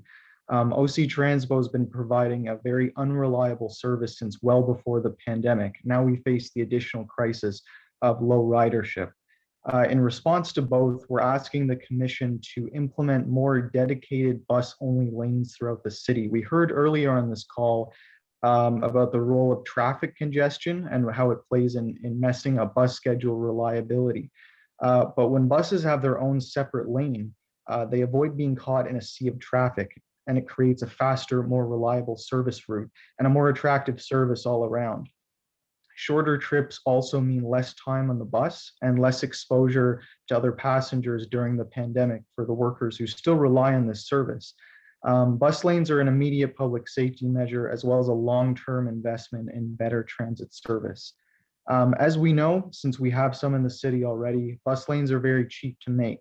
But to Sorry, fund Nick, if I could just interrupt, we're not dealing with bus lanes here. This item that you're speaking to is the transit bylaw, and it has to do with electric kick scooters. And the second part has to do with the drones over transit property. Did you have anything to say to those two issues? I was speaking to the sections about climate change and accessibility. They're in the report for this item. So I wanted to make linkages to that as they were part of the discussion. Okay, thank you. So in order to pay for any of this stuff, and we also spoke earlier about the lack of funds, we should look to road expansion budgets. Strandherd Drive will cost about 113 million for a mere 3 kilometers of road, expanding it from 2 lanes to 4. Contrary to the city's goals, widening actually encourages driving by inducing demand for it. Instead, we need to shore up our transit capacity. A serious plan to curb emissions, which cycling will of course contribute to, but we also have to consider challenging the dominance of the car, and that means more city spaces for buses. On the point of accessibility, which was brought up in the report, we need to again think a bit bigger. A focus on cycling is of course welcomed, but we need to remember that the 15-minute city ethos goes beyond this. Obviously, 15 minutes is different for everybody, and Paratranspo users face chronic issues with the service. We're demanding that the expansion of Paratranspo fleet by 40 buses is implemented, and the elimination of bus fares for all riders using ODSP and OW is offered not just as a lifeline during the pandemic, but also as a general policy to improve transit service. Making it easier to pay for fares is not enough. We need to be reducing fares and allocating funding. Nick, this really has nothing to do with what we're here to deal with today. So if you didn't have comments on the report, well, I'll thank you very much. We'll see if we have any questions for you. Is there any questions for the delegation? I was just wrapping up anyway. Are you going to wrap up related to the report though? Because you're really drifting off the report by quite a bit here. Well, I apologize, but I felt it was connected to some of the language in the report and the broader discussion surrounding priorities here in the city. So I was just going to thank everybody for their time and ask that they protect and expand transit in our city. Okay, thank you. Councilor McKenney has questions for you, so if you could just hold on. Oh, thanks, Chair. Just one. Thanks, Nick, for coming out and speaking to us about the report in front of us today. Just in your opinion, Nick, do you think that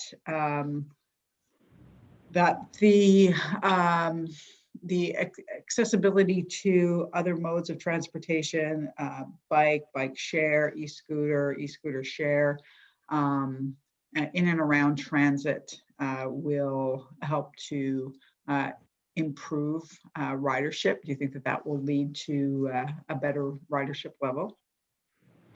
It certainly could. I just think we need to implement it as part of a bigger strategy. I think buses have been unreliable for quite a long time. Of course, every part is good, but we do know from our own city and others that things like bus lanes or community routes, these are really big steps. They may seem simple, but they're big steps toward the bigger project of reliability.